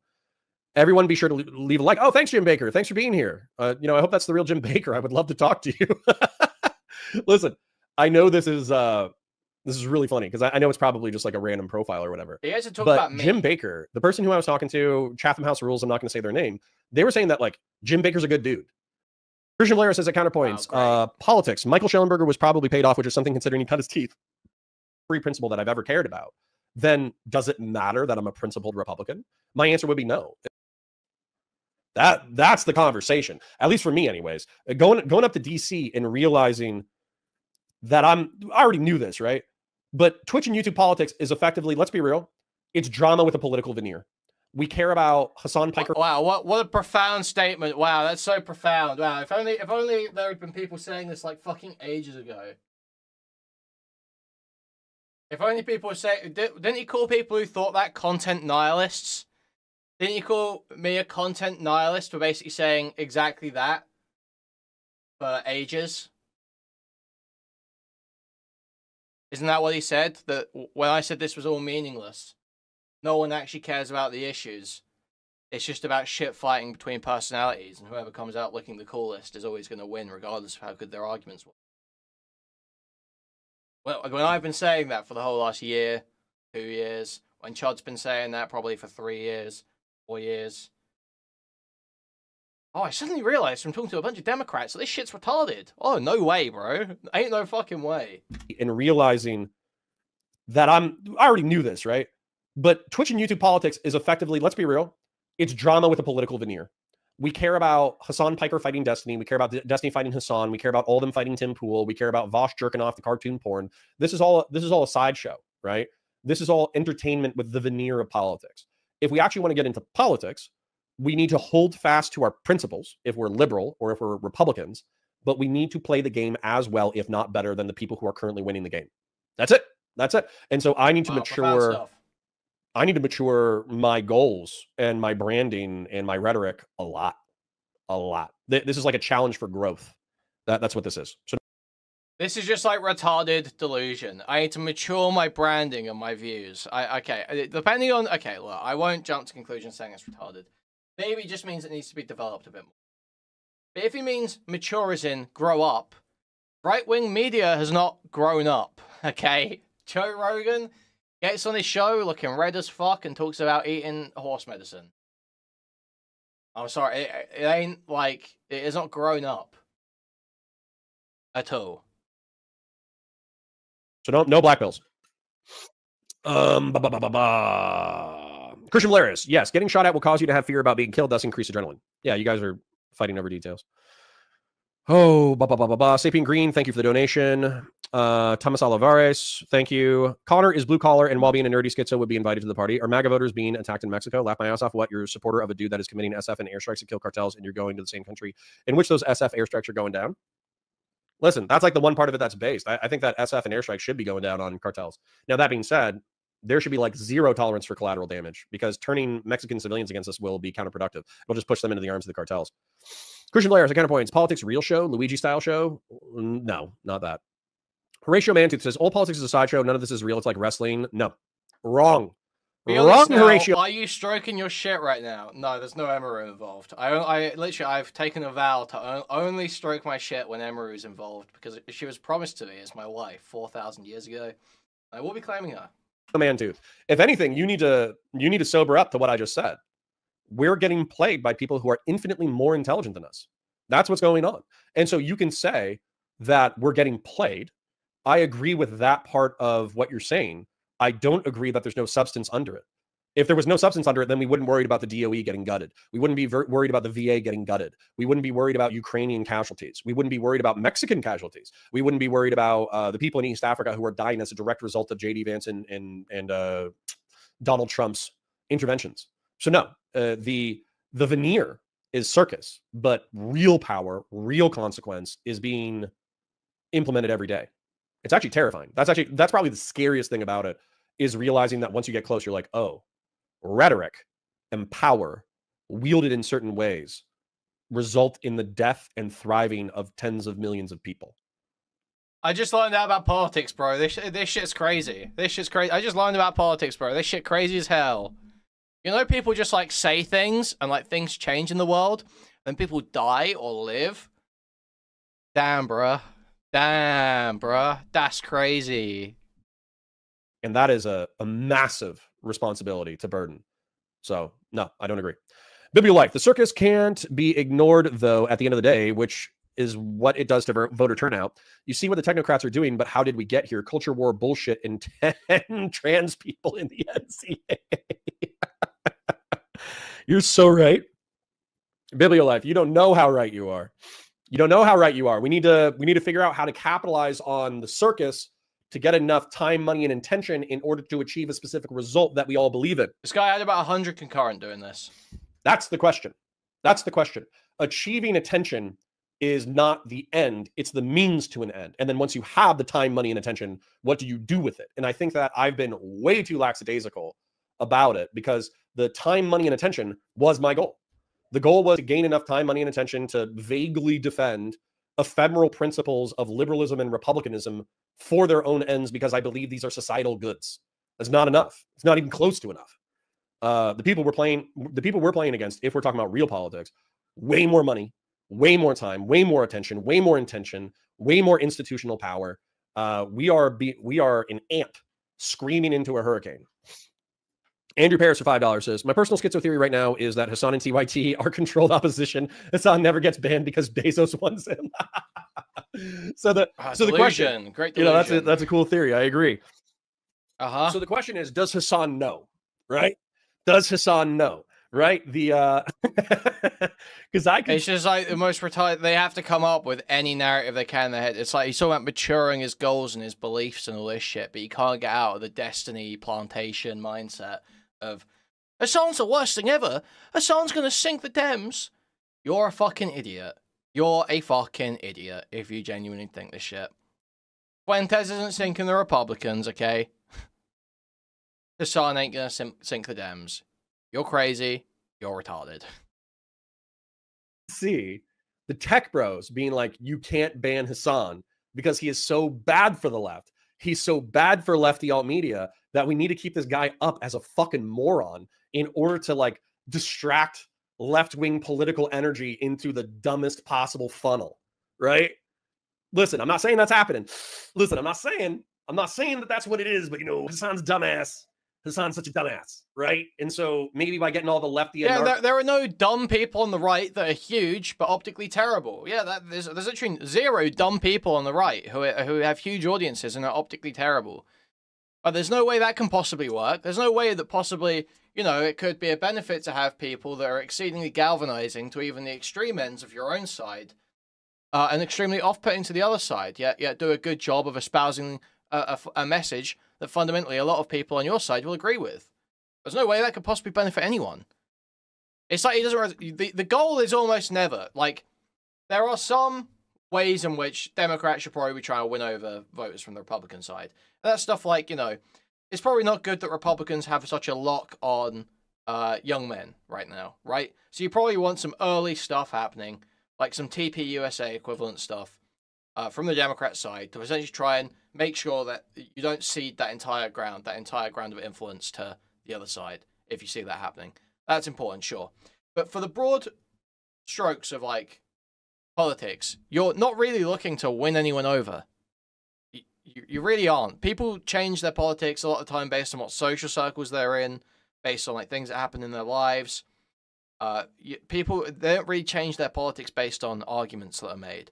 So really, all you're looking to do is create this constant ecosystem that always reminds people of the values you want to remind them of, constantly has people riled up against the other side, and always motivated about it, right? That's what the right have done successfully. Every day, a right-winger gets on their computer or gets on their phone, and they see, oh, Black Samurai in Assassin's Creed. Woke DEI has gone so far. That's why Doge's so amazing, because they're cutting all the DEI out of the government, and that's like the whole thing. They're constantly in that political cycle. They're constantly in that loop of receiving some kind of political issue, some kind of political messaging, and then, you know, that's immediately looped back into whatever the party's doing. The idea that the goal is to epically own the Republicans and show that they're wrong, and then everyone's going to change their mind, everyone's going to change over to liberalism. No, that's not what's happening. You're looking to win anyone over. Commie teenagers with their parents' credit cards hanging out with Hassan, maybe that... Like, Hassan doesn't need to be palatable to the other side, is really the point there, right? He doesn't. There's no reason for him to be palatable to right-wingers. He's not. That's not the point. You know, Theo Von and Joe Rogan are totally unpalatable to any left-winger. It doesn't change it. They're still good personalities. Slates left-wing political. Talk to Jeff Bezos about it. Fargo Lefty says integrity. True. Basically, Hassan and TYT both depress far left votes and moderate Dem votes because they make Dems look unhinged. I agree. I agree. I don't know if that's intentional or accidental. Oh, that's funny. Love to eat wuss 79. I don't understand all the love for these institutions who seem to have a problem with Musk and all the tech billionaires, but give a pass to institutions with unlimited power to use against the public. I would view your perspective as being like weaponized libertarian stuff. But I think I would have to write an essay to address it. I don't know if I have the intelligence to coherently address it now in a way that's going to be entertaining. Chrome says, as much as I despise Hassan, I'm down for never talking about him again because let's be real, he's a nobody, a millionaire panhandler, kind of. But do you really think the Dems have a playbook other than identity politics? They could.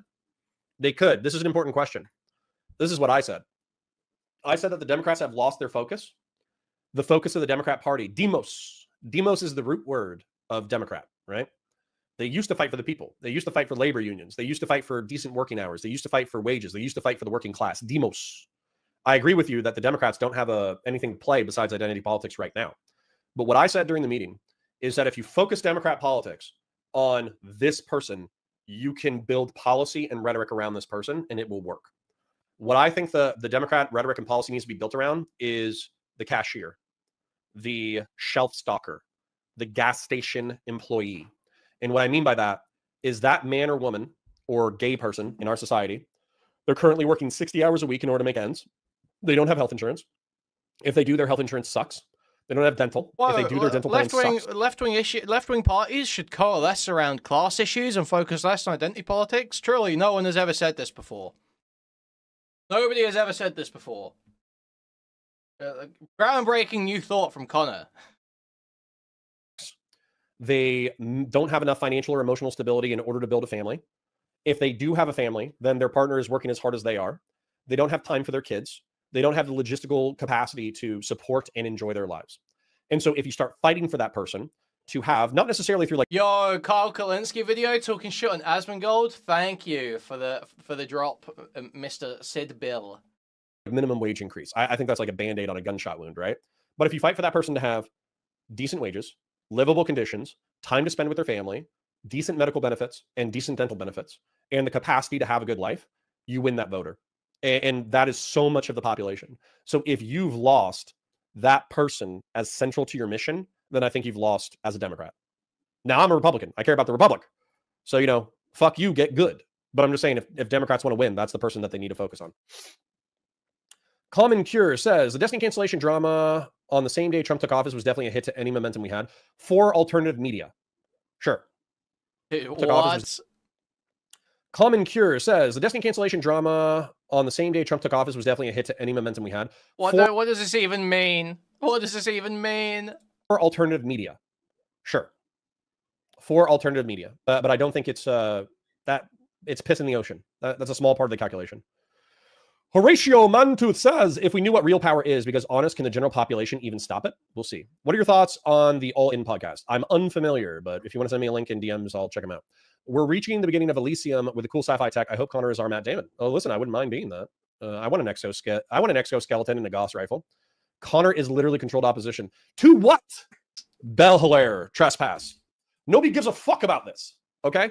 Bell Hilaire trespass. Deathpick, you're just showing how like poorly informed you are. It's like insanely retarded. Democrats did not focus on identity politics issues in the last campaign. Kamala did not focus on identity politics at all. I know you didn't watch any of it. I know you didn't follow any of it. You've just got a sense about what Kamala was about because you've consumed like absolute dog shit content on YouTube and gotten a vague impression. They didn't say shit about identity politics for fucking ages. It was all about Trump's a rapist. Our country's under attack. We're not going back to the way things used to be. We need progressive policies that help the working man. That was the message on the Kamala campaign. You mean because you're emblematic, and if you didn't mean this aggressively, then I'm sorry for being aggressive with you. Controlled opposition to what? To what? Okay. We got 130 live viewers. I probably made 40, $50, which is awesome. Thank you to the people who have donated, by the way. But we have 130 people. She ignored the previous statements, which is just as bad. Like, why are you so fucking retarded? I hate you people so much. I hate you. You are so contemptible. Listen to how the conversation just went, Andrew. Someone said, libs refuse to take the advice. So I responded. The point is, libs didn't refuse to take the advice. You saying she ignored her previous statements, which is just as bad, is totally worthless. It doesn't respond to what I was saying. Why even pitch in? In fact, you haven't contributed anything worthwhile this whole time, so... See ya. People, and for the past 2 to 3 years, I have vaguely defended Republican. They focused for years before that and never admitted they were wrong. Kamala was the worst candidate possible. Who was the other candidate? Who was the other possible candidate? Please. At that point in the election, who was the other possible candidate? So, like, just like the most retired, dementia, Biden, Bernie. Like, it's ridiculous. It's just totally absurd. I wish it was Pete. Yeah, I wish it was Pete. The other candidate was Trump, retard. So you're saying retard when you clearly don't understand the question being asked of you. That's okay, Death Pig. That's okay. You can go for 24 hours as well. That's fine. No, I won't. I'll give you grace, okay? You are clearly actually retarded. Republican and liberal principles in a philosophical sense against schizophrenic libertarians, schizophrenic leftists, and schizophrenic dissident right-wing maniacs. That's all I've done. So for 2 to 3 years, Pete wouldn't have won. Pete Judge wouldn't have. Yeah, Pete wouldn't have won. That is fucking Jesus Christ. Sorry, I meant to read Shapiro off. Josh Shapiro wouldn't have won because he was too pro-Israel and a Jew. That wasn't gonna happen. Pete was too gay. Newsom was California and didn't have enough of a profile. Big Gretch. Where's the song? There we go. Big Gretch. Hey, on behalf Primo of Detroit, beats on the chat. hey, we want to present these buffs to our governor. Hey, Big Gretch. throw the bumps on her face, cause that's Big Gretch. We ain't even about to stress. We got Big Gretch.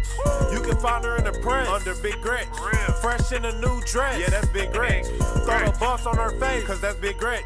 We ain't even about to stress. We got Big Gretch. At all. You can find her in the press under Big Gretch. Look her up. Fresh in a new dress. Yeah, that's Big Gretch. Come on. Big Gretch in this bitch playing no roles. At Excuse all the cussing, that's just how I get my flow on. For real. If you want to lead us. So yeah, there wasn't really another candidate. There literally was not another candidate. Kamala was the only option. And Kamala did pretty well. Like, it's okay. People pretend that was like a catastrophic election result when it was actually quite close. It was actually really close. It wasn't that far off. When it first, on the night, it seemed like it was going to be crazy, you know, an absolute landslide. Like millions upon millions of votes. What was it? Like 1.7 million vote popular vote difference.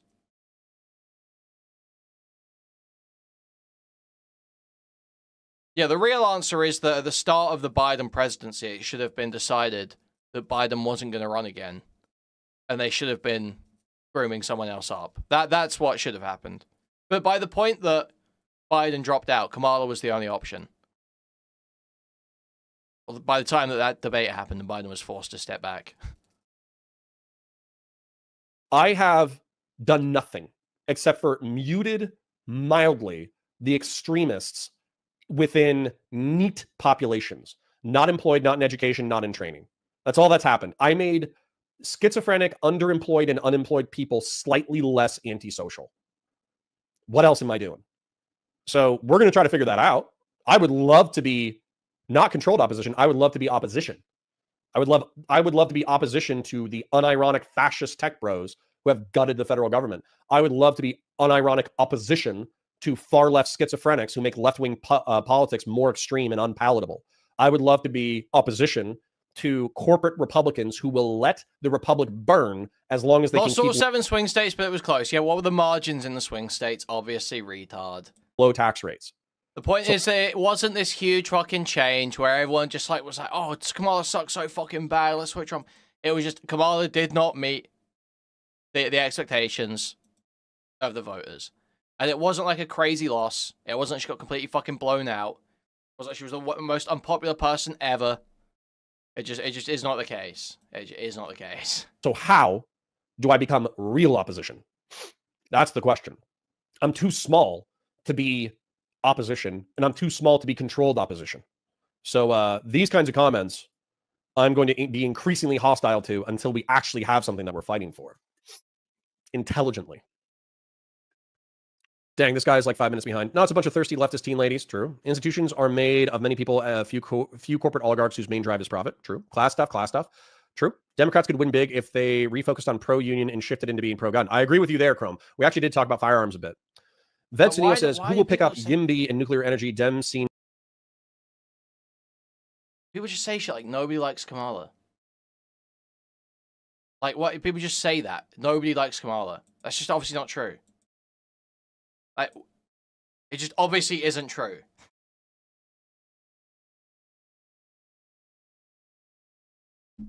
It's just, I don't know why people say shit like that. It's just, here's my vibe about politics. Like, just look at like any of the polling. Yeah, it's like 77-75. That is not a crazy difference. It's like the same difference. What? I think the margin between Hillary and Trump on the popular vote in 2016 was bigger than the margin for the 2024 election, right? I think it was like Hillary won by like 2 million votes on the popular vote. Trump won by like 1.7 in 2024. Like, these are not, you know, it's not like some fucking groundbreaking popular vote victory or anything. It's not like the idea that she's just like the absolute fucking worst candidate ever is just not supported. Too pussy to pick it up. I agree with you, Vetsenil. I agree aggressively with that statement. I'm a Republican. You're what you're paid to be, lol. Yeah, I'm gonna say it. We're not live on Twitch. You're a fucking leave my chat. I'm not even gonna ban you. But you're a fucking moron. Owned. Okay. And by the way, we talked about this earlier. I'm not indicting homosexuality. I don't care about homosexuality. You're a fucking okay. Wow. There's nothing sense. Donald Trump and MAGA might have skinned the Republican Party alive, and they're running around inside their skin suit, but they are not Republicans. Guys, if Connor says it a few more times, maybe he'll be the left's Joe Rogan. Do they have the ability to enjoy their families? If the answers are yes, then a billionaire is not my enemy. If they're parasites, where they are sucking the blood out of every person within their supply chain, if they're sucking the blood out of every single one of their employees, if they're sucking the blood out of the... Sorry, when's the bit where he talks shit about me and Jay Stalk? Hello? For $5. You also helped Hurricane clean up. Don't sell yourself short. Well, we want to do more of that. I want to have controlled opposition, which is sad since you've done... Lol, says the guy who takes money to be a... Okay. You haven't said a fucking thing about he's paid to say what he's... Okay. Or government a libertarian thing rather than fascist? No. Is good. That pledging allegiance to the United States is good. That our history of overcoming slavery is evident, and our economic wealth are self-evident goods of an American republic and liberal democracy as a concept. This is an enemy to fascist thought, and therefore ripping this up. It's the exit versus voice calculation. They know that they cannot get the Department of Education and American public education in general to say that fascism, Darwinianism, dog-eat-dog politics, power politics, they know they can't get the DOE in order to say that. However, what they can do is they can rip up the standards that shackle everyone to liberalism and republicanism, and then they can educate their kids however the fuck they want. Hey, can you rewind to Connor calling that guy the F-slur again? It was pretty cool. Thank you for the $5, Shimbley. Private schools, they can do it in homeschooling, but they will be able to introduce, if they're Christian theocrats, they can do Christian theocracy. If they're fascist, then they probably will never be like out and out like Hitler was good, although you do see that on Twitter. But they will probably unironically say that liberalism, republicanism, and Christianity are slave moralities that are only meant for the peasants, right? Yeah. I too, Jan the Great says, up to a point, billionaires' power increase exponentially. Can we get to the point here? Where's the hate? Y'all are saying that's what I was here for. Horrific things in chat. Yeah. So we're going to be applying some, and I want you guys to start doing this too. We're going to start applying voice versus exit strategies in our own lives. Okay, I say we because you, my dear viewer, we are going to do better. So voice versus exit. If you think that you can change someone's mind, if you think that participating in social media, Discord, Twitter, Facebook, YouTube, whatever, will be changed by your involvement, then go ahead and continue spending your energy in that way. If, however, you are not changing anything and you're screaming into the void. The way he's described voice exit shit is literally like the most like obvious shit in the world. The way to get power is to get into places, convince people there to agree with you, and then get out and move on to the next place. Yes. Obviously. Like, this is like the most obvious thing in the world. And this is like some brand new strategy that he's oh, I'm going to apply this in my own life. It's like, okay, dude. Take that energy and put it someplace else. We are going to start using good political concepts to our own ends. I to Jan the Great says, fascism is basically monarchy, but the monarchy is picked by a single party, which is controlled by the military-industrial complex. You're not wrong. It does get more complex than that, obviously, with political corporatism and flexible authoritarianism, but I would agree to the concept in application. Yeah, right, says, under the Department of Education and Wisdom, we are now graduating kids from high school that can't even read proficiently as a 6th grade level. How's that working out? Yeah, so yeah, right. That's an interesting point. What I would say is that very real problem of kids not getting a good education under DOE is being used in order to scrap it. But it's not being used in order to scrap the DOE because they're going to improve the 6th grade reading levels of inner city youth, right? The fascists and the libertarians are going to say, fuck them. They're going to say, let the people in the inner city who have parents who don't read to them, who are eating lead paint chips in their bedroom, who are inhaling leaded gasoline, this is all old news, but still, who are raised in environments that threaten their very existence, who do not get good nutrition for the first 5 years of their lives, and they don't read a book until they're kindergarten. They're not going to solve that problem, right? They're not going to solve the problem of uneducated youth. They're going to say that the uneducated youth deserve it, and that their parents deserve it, and that the fascist and libertarian families should focus on themselves, and they should educate their children how they see fit. Now, you might agree with that, but it makes the republic weaker. Not a chain is only as strong as its weakest link. You are allowed. We need to figure out where we stand. I hope you had the opportunity to watch things. So what were the takeaways from the meeting? I'm not saying that this is going to be your guys' takeaways. I'm just saying that this was the takeaways from the meeting, in my opinion. So how to communicate value to funders. Okay, this is something that anybody who works in alt media is going to need to communicate to political parties if they want 501c3 or 501c4 money. 501c3 being nonpartisan, 501c4 being partisan. If I understand it correctly, I could have it inverted. So communicating that streaming audiences are capable of taking real world political action and then doing what Stephen did, which was motivate his audience to take place in volunteer and canvassing operation. That's the most important thing that streamers, I think, can do, is showing value for alt media investment. When it comes to the funders. Okay, it looks like he talks about me soon. These people are not alt media creators. Maybe. And so they don't understand the content creation pipeline. They don't understand a YouTube video essayist versus a streamer. They don't understand a streamer versus a TikToker. They don't understand how a streamer can simultaneously do pre-recorded YouTube videos, like live streams. You put me in the title, and then you just spend like 2 fucking hours just bloviating about the most like fucking remedial politics takes and ideas about how power works in society. The most like remedial shit you've ever heard for 2 fucking hours. Live stream VODs and short form content and how best to edit all of that content for maximum alt media effect. Okay, they don't understand that. It needs to be communicated. How to create a democratic TPUSA. This is probably, in my opinion, again, like I'm not a Democrat, but if the Democrats want to compete, this would be my #1 priority. I would find a rhetorically gifted, intelligent, logistically masterful person who is capable of traveling to every university and college and community college in the country and standing up chapters of an organization that mirrors TPUSA and then hosts events for the. Any suggestions, Connor? You want to put anyone whose name do you want to put forward for the job? Anyone you want to trust to go to college campuses and represent you? Anyone? Because the truth is, the Republicans are dominating the alt media and college circuit. How to standardize communication into alt media? This is something that they had concerns with. Basically, how do you, if you're a Democrat operative in DC and you have a news story that you want to break, they can call specific people within traditional media and get their story out. There is currently no point of contact in alternative media who knows the ground enough and knows the creators enough that they would be interested in the story and they would be able to get it to a large audience. That doesn't exist right now. How to motivate alt media audiences into action. We talked about that with TPUSA and the alt media pundit, whatever you would call it. And then here, how do you do what Stephen did, but do it even better and more effective? 16-hour, I spent effectively 16 hours with 20 different personalities. We did an 8-hour meeting.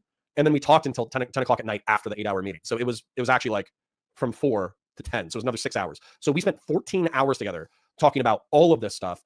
And there wasn't a lot of intermediate objectives that I can identify, but these are the problems. So at least for, 14 hours worth of work, we identified the problems. Now we need to start identifying solutions. And then the final point that I literally wrote was, I love Washington, D.C. I love the military industrial complex. I like Congress. I like power. I like intelligent people. I like intelligent people talking about intelligent things. I love D.C. So it was really eye-opening that in Orlando, because I live in Central Florida, I have to go onto alternative media platforms and social media platforms to argue about politics. Every single person that I met in D.C., bear in mind, I literally only met 24 people. Every single person was thinking deeply about politics, projects, money, ideas, ways to. I love intelligent people doing intelligent things. You know, I'm all about rethinking. You know, I'm about good think. That's what I like. Is good think. I like good think. Not a big fan of bad think. No, that's me personally. To improve the world for the better, and that was overwhelming and very cool. So we'll talk about the rebrand. I got a couple of donations, and I'm actually going to save those talking points. Oh, but let's take a look. Mithridati, last super chat. I urge you to watch Tick History. He clearly explains fascism. The fascists were socialist, third positionists. Regards. Well, thank you for that. But just because they use that doesn't change anything that I'm going to say. Giovanni Gentile talks. He's the father of fascism. He talks about how it operates as a political philosophy. He inspired Benito Mussolini. He inspired Adolf Hitler. If you read Benito Mussolini and if you read Adolf Hitler, they're not talking about in Mein Kampf and in the doctrine of fascism, they're actually not talking about fascist philosophy. They're talking about applied fascist philosophy. And that's my mission as well, is that even if you don't like him as a person, he needs to get his shit together, at least as far as his political tribe goes, because he is the best. For a liberal, I can't think of another person who has the cult of personality that could motivate an rebrand. So, Dr. Zaya says, I like all that stuff. True. DC is base, can confirm from going there the first time myself this year. Yeah.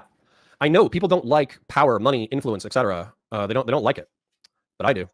Destiny is political poison, thankfully. I agree all those labels mostly apply to the Russian Revolution, which is why it's inadequate and a straw man. I'm siding with that perspective a little bit. Destiny has turned so bad faith. I think he's just wounded. I think he's wounded. I reach out to him privately. I might literally reach out to him publicly just to try to get it going again, because the truth is that even if you don't like him as a person, he needs to get his shit together, at least as far as his political tribe goes, because he is the best. For a liberal, I can't think of another person who has the cult of personality that could motivate an audience to show up. And I'm gonna be real here. I don't give a fuck if J-Stock takes issue with it. I don't care if Kuihman takes issue with it.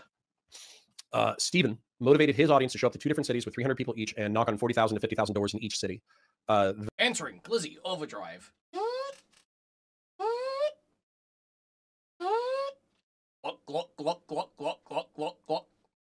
That is tangible and that's real. Vosh motivated 200 people in order to support a congressman, and that effort imploded because progressives are not as politically relevant in the real world as they are online. I don't think Tim Pool is interested in that project. I don't think that, and he's MAGA anyways, but I don't think Tim Pool is motivated in that kind of project. I don't think Lauren Southern is interested in that kind of project. I don't think that Benny Johnson or Brett Cooper are interested in that kind of project. And most of those people are aligned MAGA anyways. So how do you do what Steven did better than Steven? That's the question. Bull Media says, at Counterpoints Politics, did you meet Trump? What faction does he like in Warhammer? I bet he sees himself as Robot Gilliman. I agree with. Yes, he's always had spite-based politics. He's very good at making people believe that he uses logic to reach all of his positions. Very emotional person. He is a deeply emotional person, and a lot of his beliefs are just purely built off of emotion. He works backwards. He even basically says that pretty much. I'll say that most logic, most morality is just based on intuition, and you come up with the arguments later. It's like, okay, man. What you've said. I did see, so, okay, my wife doesn't believe me, but I saw, in my opinion, Mike Pence, his wife, and a security agent walking on the sidewalk. I was literally walking to the airport because it was only like 10 minutes away from my hotel, and I'm trying to walk more because it's good for you, right? Your mic So I was sounds just like, if there's a trip that I could now? take in a cab or an Is that Uber, better? and if there's a trip that I could drive, but it's a less than 10-minute walk, then I'm just going to walk. And as a result of that, I think I saw Mike Pence and his wife and a security guy on the sidewalk. Destiny is actually reading R. Evans, The Coming of the Third Reich, at the end of his streams. Tune into that if you want good insight that motivated the Nazis and how fascism came to be. Not surprised. Mithridates says, a Creole... oh, you guys are being rude to each other. Don't be rude to each other. Same team, guys. Friendly fire. What happened to Woo? Yeah, that's what we'll talk about in a moment. Woo. Progressives are effing gay, dude. 90s gay, not homosexual. Thank you, Mantis. I appreciate it. Oh, that's funny. Sapien Green, at Counterpoints Politics. Have you heard anything from conservative streamers that you know about Trump's actions? I can't imagine they're all super happy. Brother. No, they only care about the economics. The only time that you'll see Ben Shapiro or anybody else being pissed off about Trump is because he's tanking the economy. That's the only thing they're pissed about. They don't give a fuck about the dead East Africans. They don't care about the dead Ukrainians. They don't care about our soft power evaporating. They don't care about Refresh our the donor hard... goal. I could. That's very true. Guys, let's do a new goal. Guys, let's do a new goal. Okay, this one's going to be an hour long. It's going to say, I will be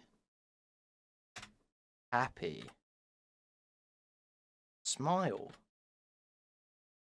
Start goal. There we go. hard power being retarded. They only care about the fact that he's tanking the stock market. That's all they give a shit about. So no, I haven't heard any serious Republican, conservative, libertarian. I haven't heard anyone come out actually against Trump except for on the economy. That's the only thing that they've been willing to fight him over.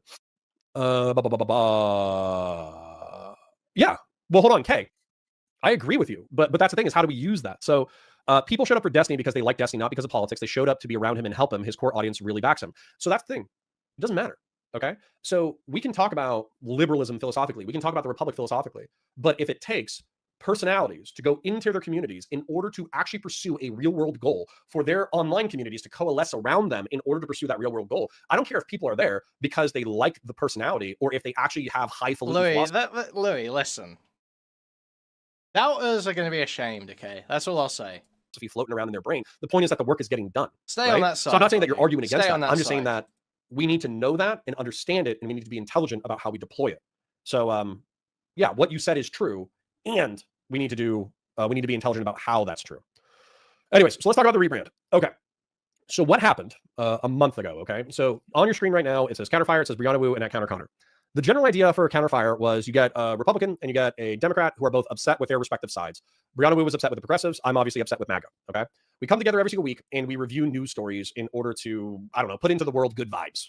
Right. But the problem with that is that Brianna and I probably agree on too much. And so as a result, it was us reviewing news stories and being like, ha ha ha, we agree. Right. Like it's not a show. Right. It's not enough for a show. And so effectively asking people who are into politics to watch a Skype call between two people who agree that the left is insane and the right is insane, then that's not enough for a show. Right. And so we will be getting rid of these banners. And the reason why is because I think I need to have a core message and I think I need to go out on my own. Brianna was repulsed by the Destiny drama and she doesn't like wrestling pigs. I do. Okay.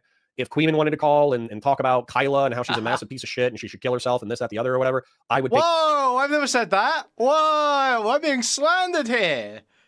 What? I've never said anything like that. What? That call.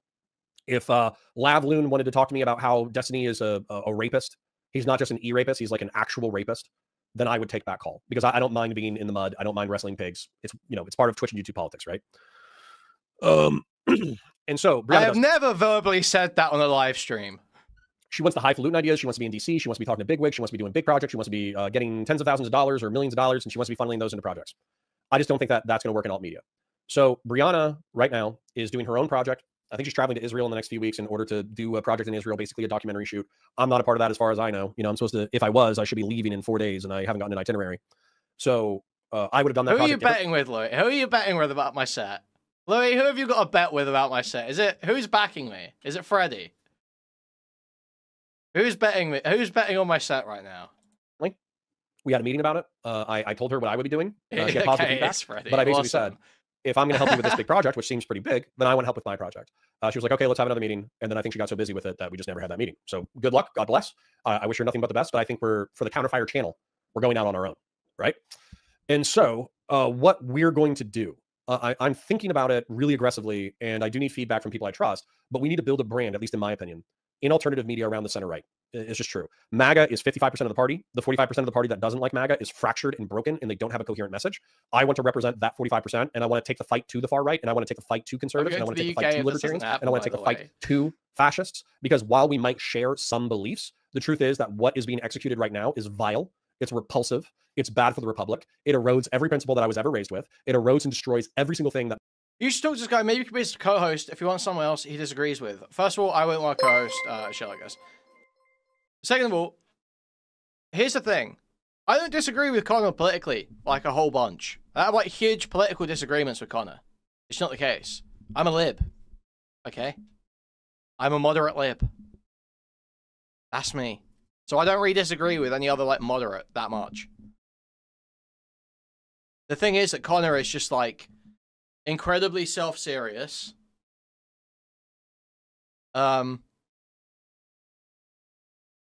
Somewhat lacking in self-awareness. At least 2 years behind on like every conclusion. Yeah, I like Starmer. I'm very positive towards Starmer. Big thoughts on libertarianism. I have sympathy with libertarianism philosophically. Okay, that's what I have. Maybe that's the closest thing I can say. I think it's cool, you know. I think it's a good idea to have people as free as possible, you know. I think that's good. But also, companies are crazy. Capitalism's pretty crazy. Probably don't go all the way on that. Thoughts on the big thoughts on the Jews. Big thoughts on the Jews. So, like, if you know, like, if someone says that all of their relationships have gone poorly, like every ex they've got is crazy, do you assume that all of their exes are crazy, or do you think that maybe there's something wrong with that person? That my parents raised me with. I fucking hate it. I think it's disgusting, and I'm not okay with it, and I'm not a part of it. And I think there's probably more people like me that are willing to stand up and scream, but they don't have anything to rally around. And so as a result, I want to try to create that, however haphazardly I do. There is a media project that is surrounded around veterans right now. I'm not going to give you the name just yet, just because it's all tentative. And for all I know, they could see me saying the F slur, see me saying the N word, and they'll be like, we don't want to work with you. That could easily happen. But there is a veteran-focused media project that I think I could offer a lot of value to, where they're standing up a channel that's supposed to be pro-masculinity, pro-white pill, anti-red pill, anti-MAGA, anti-this, anti-that, but it's centered around veterans who believe in the Republic. They don't have to be Republican. They don't have to be Democrats. They just have to, in general, believe in the Republic. They have to, in general, believe that men are in crisis right now, and they have to be pushing for men and the Republic to do better. That's the kind of like the stated goal of the project. So I think that it being mean, it's being run by 40 to 60-year-olds. They're making the same mistakes that I made in political content, where they don't have a core mission, they don't have a core message, and they're also effectively videotaping Skype calls, which are not, if you look at the alt media landscape, that is not sufficient to compete in the alt media landscape. So they need better thumbnails. They need better cameras. They need better equipment. Their creators need to have a more focused mission. They need to create content that is compelling to their target demo, and they can't just be videotaping Skype calls of them yucking and yapping and expect that to resonate with anyone. That's not going to happen, right? And so if I can offer my limited amount of consultation and technological back-end experience working with Taze, then I'm going to. If I can get a salary from that project, I'm going to take it. If I can take that, then I'm going to redirect that back into Counterfire. I'm probably going to rebrand into something else, and I'm going to try to go live 25 to 30 hours a week, and I'm going to try to release essays every so often while supporting this other media project. So that's kind of the game plan. I know it's vague, but I just want, there's 140 people here. I just want you to be patient with me over the next week, 2 weeks, as I firm this up. And then also over the next month, as we kind of like pick our mission, pick our target, create content that goes after that target, and set up hours and finances so that it makes sense. And this could all fall apart. I might still be on my own, which means that I'm just going to have to double down on Warhammer 40K and Star Wars and other things that make me money. But yeah, that would be my dream, would be to get a salaried position with this media initiative to help them build their back end, their content, do editing for them, create their revenue streams, all that kind of stuff. And then basically help them create their shows, but then create my own show that aligns with their mission. So that's what's going on. So I'm gonna check in with chat. And then my wife presented me with a sandwich, which I'm probably gonna eat. I know that I typically on a stream day, I typically give you guys 5 hours worth of content, but I think that today, I just wanted to talk about the DC trip, and I just wanted to talk about the channel realignment. Therefore, I'm going to go enjoy the rest of my day, and I'm going to do the back end work that's necessary in order for us to attack the right targets in the coming weeks. I think we have been incredibly haphazard. I, Connor, have been incredibly haphazard with my content. Oh, yeah, I heard about this. He kept saying haphazard. He says haphazard, like half a hazard, not haphazard, haphazard. Repeatedly. And the proof is in the pudding, or the lack of pudding. And I'm going to do the back end work that's necessary in order for us to attack the right targets in the coming weeks. I think we have been incredibly haphazard. I, Connor, have been incredibly haphazard with my content creation, and the proof is in the pudding, or the lack of pudding is the proof. Haphazard. Well, media, Steel Dragon says Counterpoints politics. Also, I don't know if you buried the hatchet with Sitch and Adam, but they had a lawyer commenting about Destiny's lawsuit. No. So Sitch, I will love until the stars burn out. Adam, I still think is a F slur who should take a long walk off of a short pier. Okay, Connor won. Never mind, Connor won. And he's got me back again. Adam from Adam and Sitch should take a long walk off a short pier. I'm back. And we're back. He's a fucking moron. He thinks he's smarter than he is. He acts like he's better than everybody else. He's not. He's not smarter than anybody else. He's not more insightful than anybody else. He's not more intelligent than anybody else. He doesn't have more historical knowledge than anybody else. He doesn't have more political insight than anyone else. He's lucky that Sitch and him have chemistry, and that has carried them for the past 5 years of political content creation. He's lucky. That's all he is. G Free says, "Little bro, your party is dead." I mean, that's just real. That's just real. Techno-fascists will fully consume what is left once Trump is gone. Nope. Yeah, welcome back. No to black the pills, team, G Free. No black pills. Don't be a pussy. Right-wing anti-MAGA will be a very hard brand to promote maybe after Trump's term. Nope, I don't think so. If that space doesn't exist, we need to create it. Ellen Degenerate After Hours says, my Latino uncle who did 3 tours to Afghanistan was just deported to Mexico, where he hasn't been since he was 6 months old because the army lost his papers. Yep, that sounds about right. What is it with Brianna in Israel? She likes Israel. I'm sorry for the clicking sound. So what I do, I'm going to try to do it minimally going forward, but I'm like spreading the spit in my mouth so I can speak more articulately, but I like click my tongue against the top of my roof. I fucking hate it. It's so annoying. Wow. Short Stack Goblin says, the Counterpoints politics no, there aren't so many people like you. If there were, the U.S. would have a different president. I don't agree. I think that I can appeal to the 35 to 45% of people who are not MAGA. I think that I can appeal to the parts of MAGA who aren't totally psychotic. I think that I can appeal to a liberal and progressive coalition of people who might not like my principles or my politics, but they do want to see my version of the right wing emerge. And so, no, I disagree. I think there's money, time, attention in here. And if there isn't, then I'm going to die trying. It is what it is. Because I'm not changing my principles. I was raised with these things. I was raised to believe that these things are correct. Hearshot, do you even have any allies left on the right? No, I don't. I don't have a single ally on the right. But guess what? You know what would be fire fucking content? I've spent my past 2 to 3 years being a heel on the left, basically saying normie right-wing bullshit to their insanity.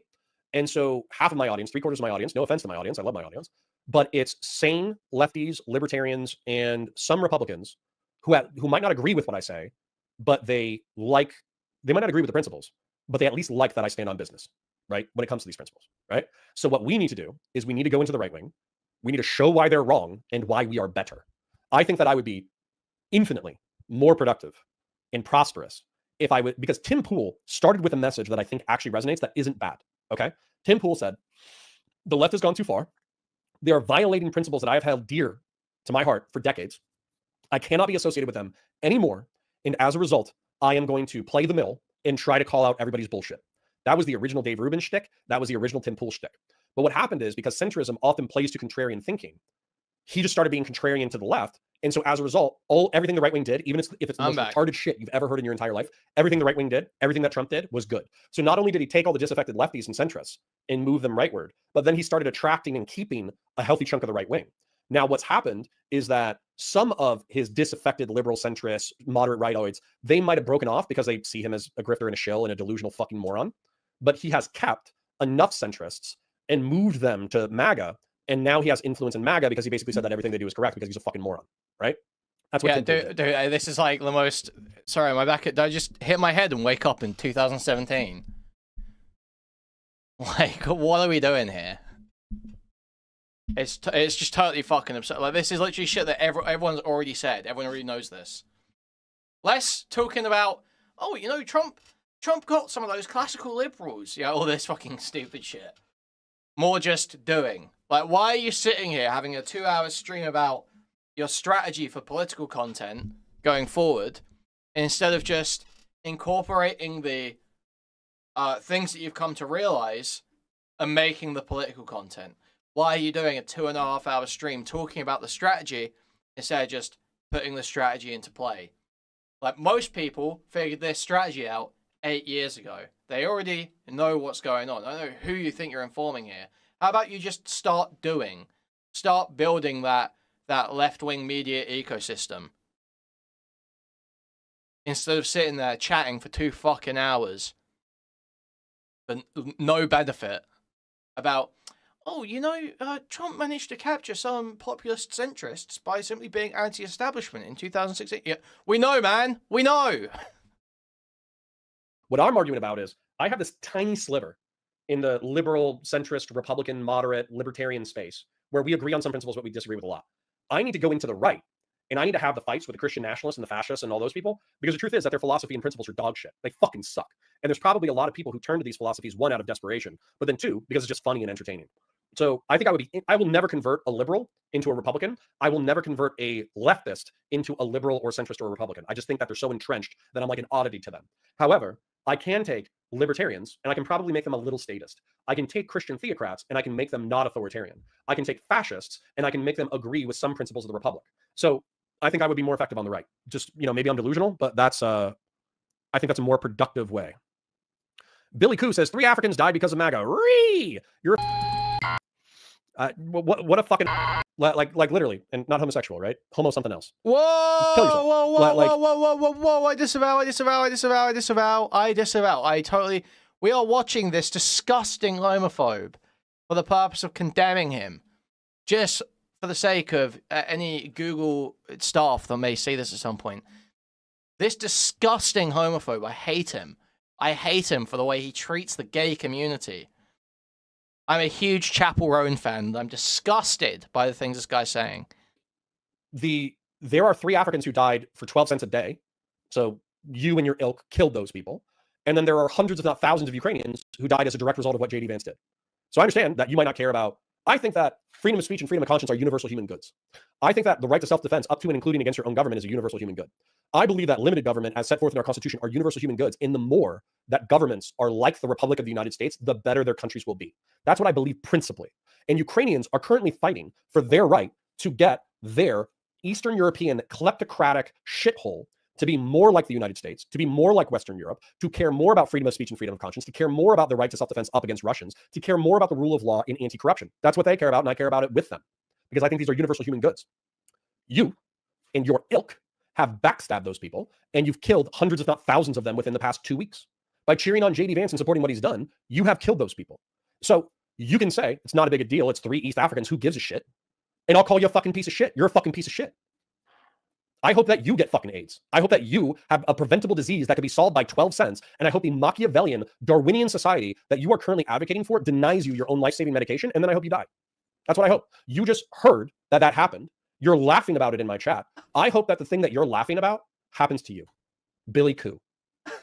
Queen Bee says, at Counterpoints Politics, why are you still trying to model Twitch poll when Dean Withers et al. Show how it is done in the TikTok style and get way more support? Because they're pussies, right? And also the TikTokers aren't as successful as you think they are. Part of the interesting thing about the meeting was the lack of monetization on TikTok and how you can get millions of views and how you need to take those millions of views and you have to convert it into long form. The reason why you're seeing TikTokers moving into YouTube is because TikTok doesn't pay as well as you think it does. So no, like short form content. Use short form content to go viral and then use that virality in order to build long form content. Sure. But if you don't have the capacity to do long form streams, if you don't have the capacity to do debates, if you don't have the capacity to create essays, then where are you channeling those millions of TikTok views to? Ellen Degenerate says, I think your strategy is doomed to fail. It's not like the right-wing talk shows on YouTube are more entertaining. They're algorithmically pushed. You're fucked on this platform. I don't care. It is what it is. Horatio Mantooth, at Counter, do you feel like Andrew is a dangerous proponent for the politics of the right you are against? Yeah, but he's also fun and cool and funny. So it is what it is. All right, we're kind of wrapping up because that's the idea. I'm center left would never vote for I'm in the title and he barely even spoke about me. A MAGA, but could vote for a more center right Republican. Yeah, there you go. A constitutional coalition. A coalition of people who care about the Republic. A coalition of people who care about freedom of conscience, freedom of speech, right to self-defense, limited government, the rule of law. I didn't get baited because I knew this was the case. Jay Stuck told me last night that he basically was just all vague and like barely even addressed us.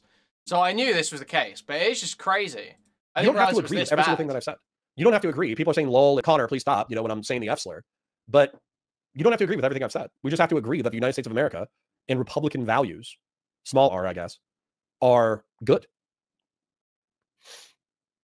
You got to keep in TOS mind. Well, I'm not on Twitch, so I think I can call people. Am I not allowed to pitch? Dude, can he just stop with the fucking slurs for 2 seconds, man? Kill themselves?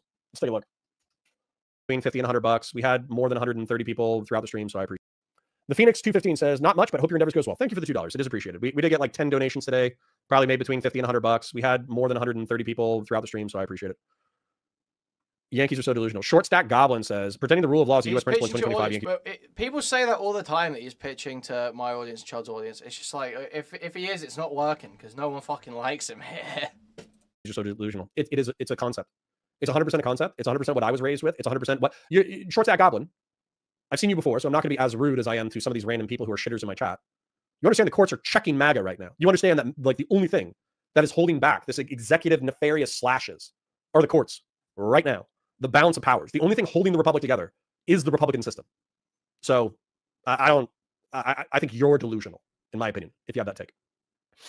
Bull Media Steel Dragon says, at Counterpoints, politics is a world without the threat of nukes. Putin should be Minecrafted. I mean, yeah, 100%. No, TikTok debates suck and it's not successful. Mantis, I agree with you. Please never adopt that. I can't. I'm not them. I am not a twink. I do not have the capacity to be a Democrat twink. Christian says, Dean had to apologize for saying he was a teenager, lol. Bro ain't beating the pussy allegations. Exactly. I almost guarantee you he didn't even say in a derogatory context. He probably said in like a what's up kind of way, in a term of endearment. Bud123 says, don't want the end the war short of a maximalist outcome that is not realistic at all. I don't know if you're talking about Ukraine, but obviously I don't think they're getting Donetsk, Luhansk, or Crimea back. I think they could get Zaporozhye back in negotiations. I don't know if that's a Ukraine reference. There's that teenage analysis of politics we all love. They're cool, bro. Yeah, bro, so cool. No, I don't think those guys are cool at all. They're popular. They're not cool. Cutting Ukraine off from military assistance temporarily cost Ukrainians much of their holdings in the Kursk region, but in other than that, lines did not move. Yeah, that's still bad, right? You understand that there's hundreds or thousands, like warriors, soldiers, Marines, special forces. Those are 18 to 22-year-old kids.